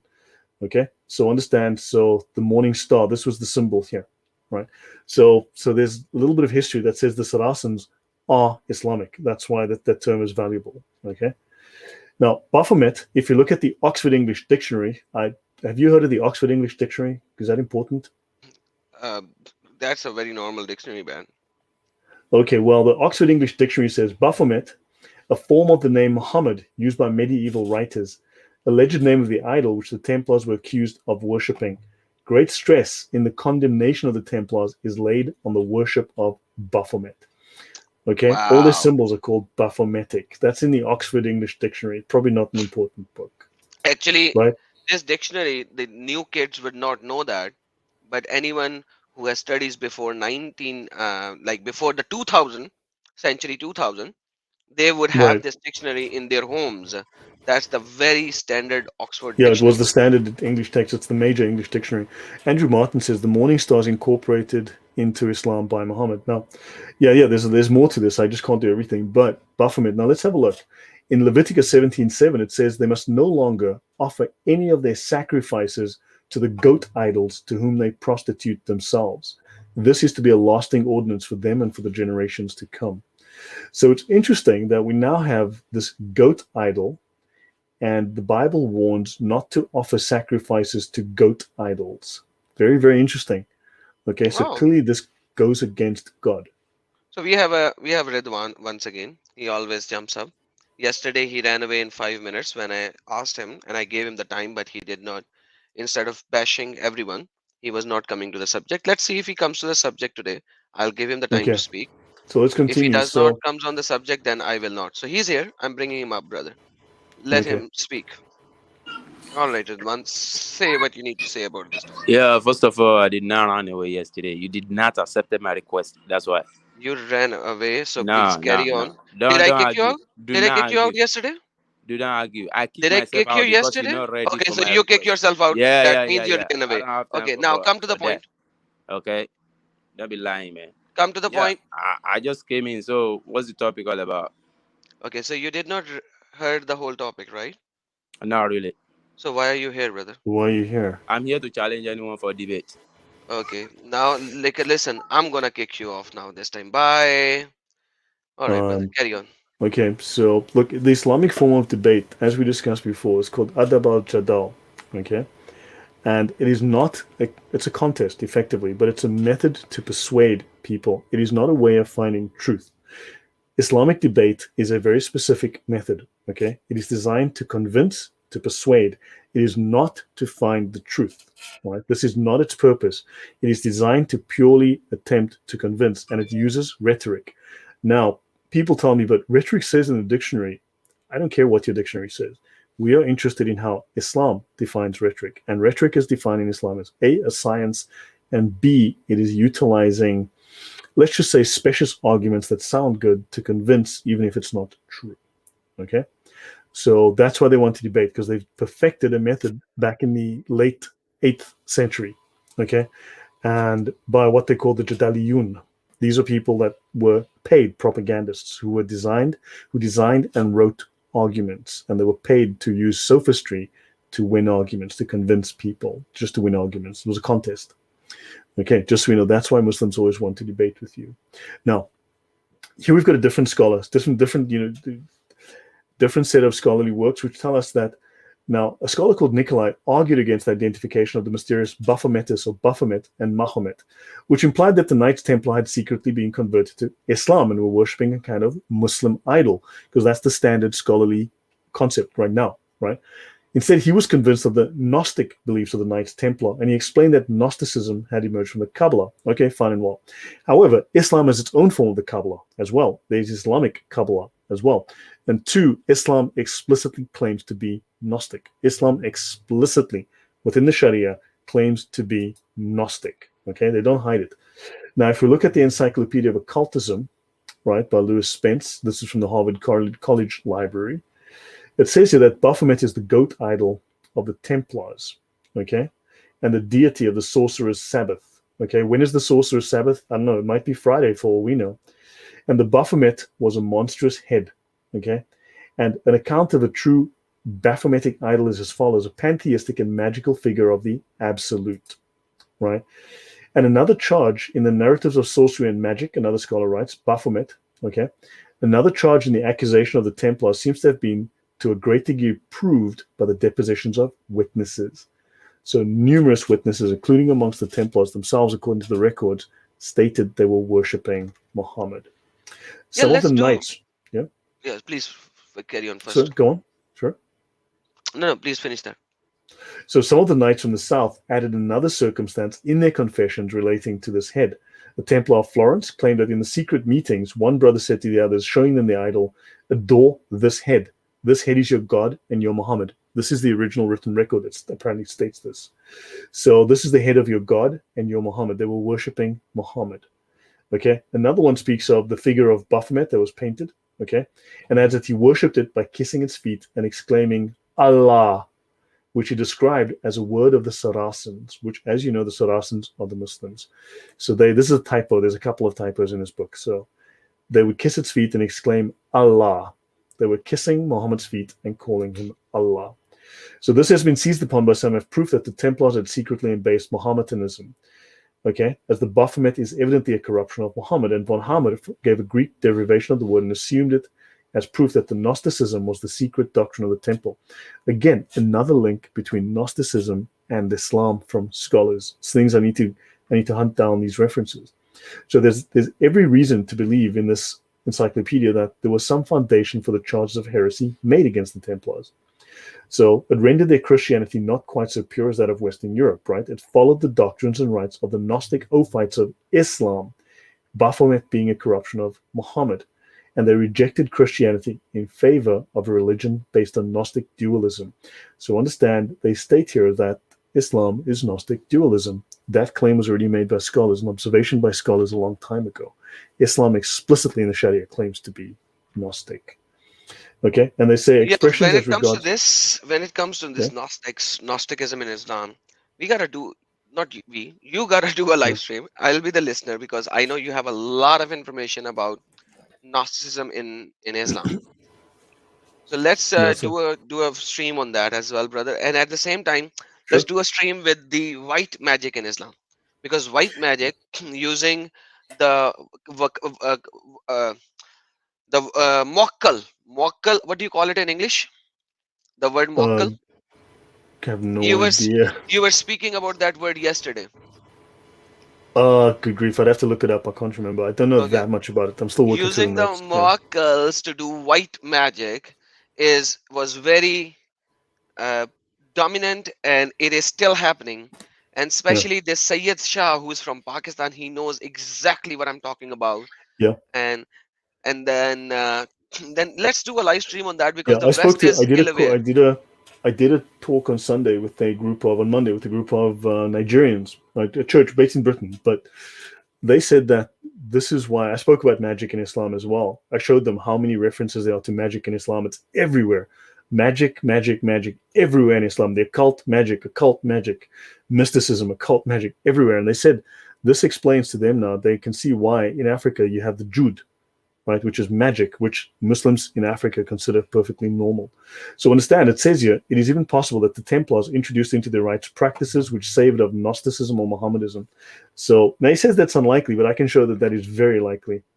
Yeah, so understand. So that ends that. I'll stop there. But you can see there are strong links to Islam with the in these various sources.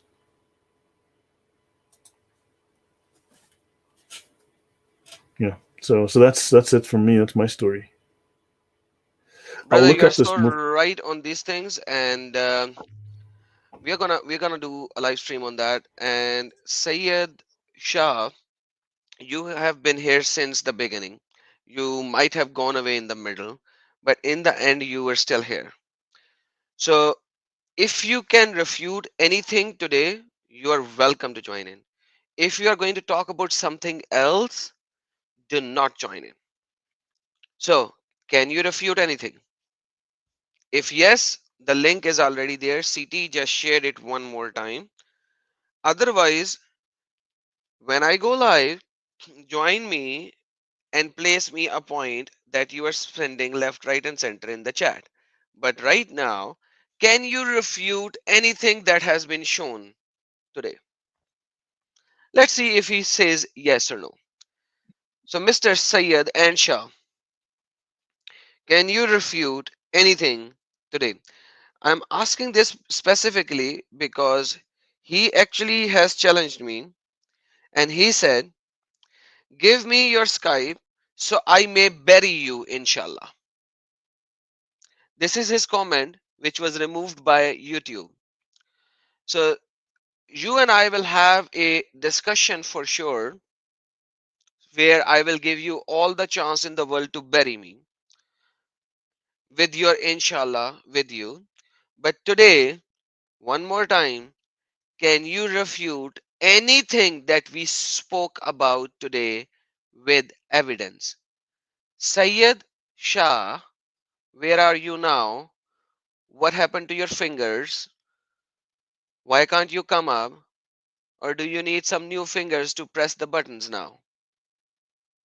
See, brother, that's how simple it is.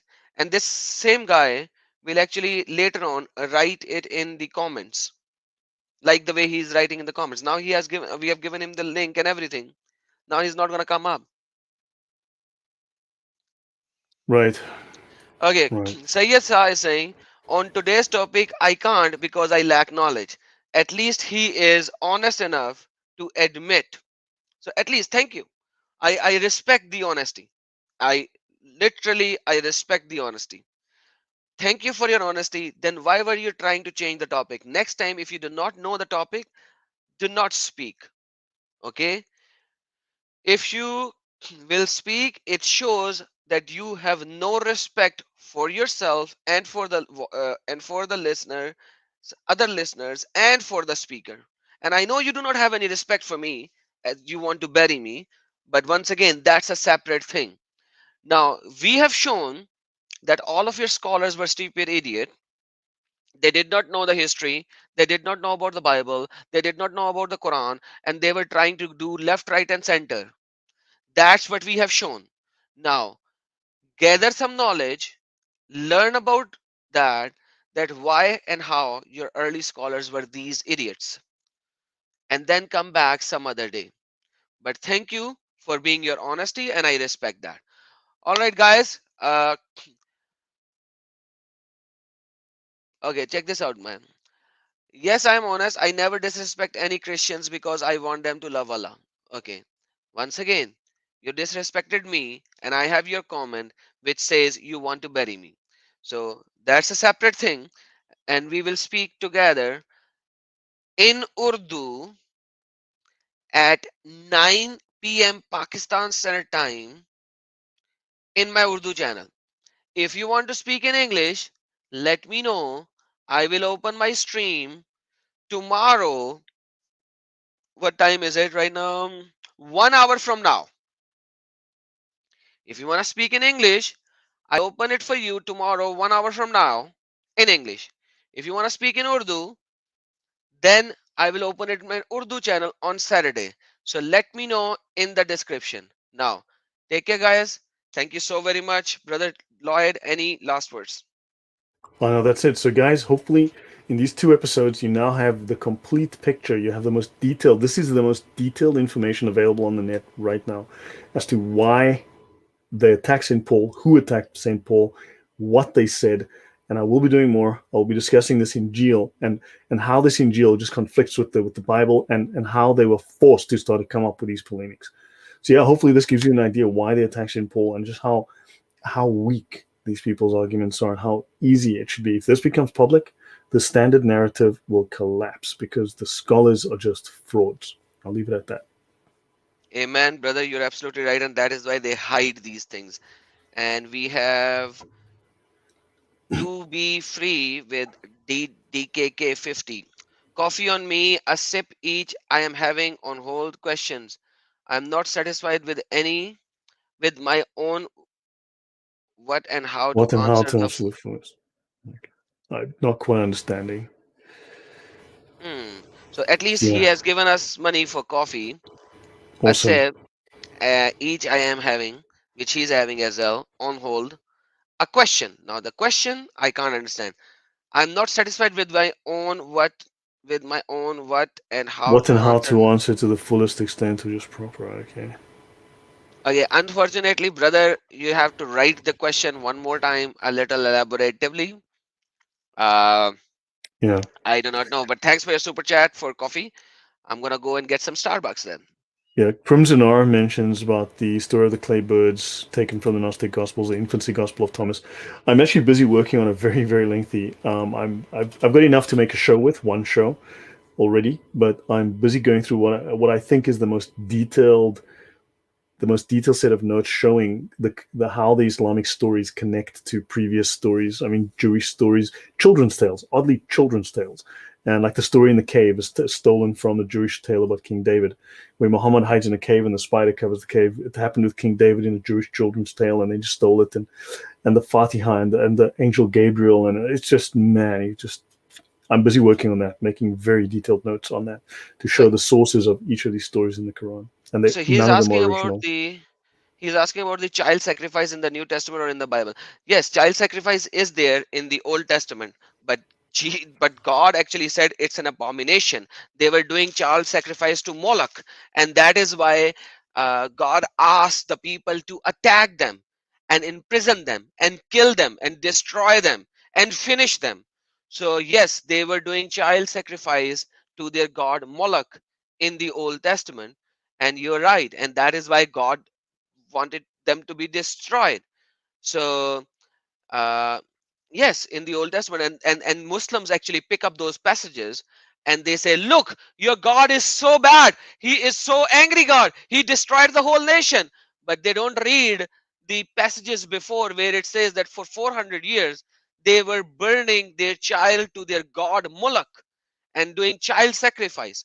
And then when the God destroyed them, first God gave them But he says prophets in the and New all. Testament, yeah, he's talking about the New Testament. And but look, he's just proven he knows the New Testament as well as the very best scholars in Islam.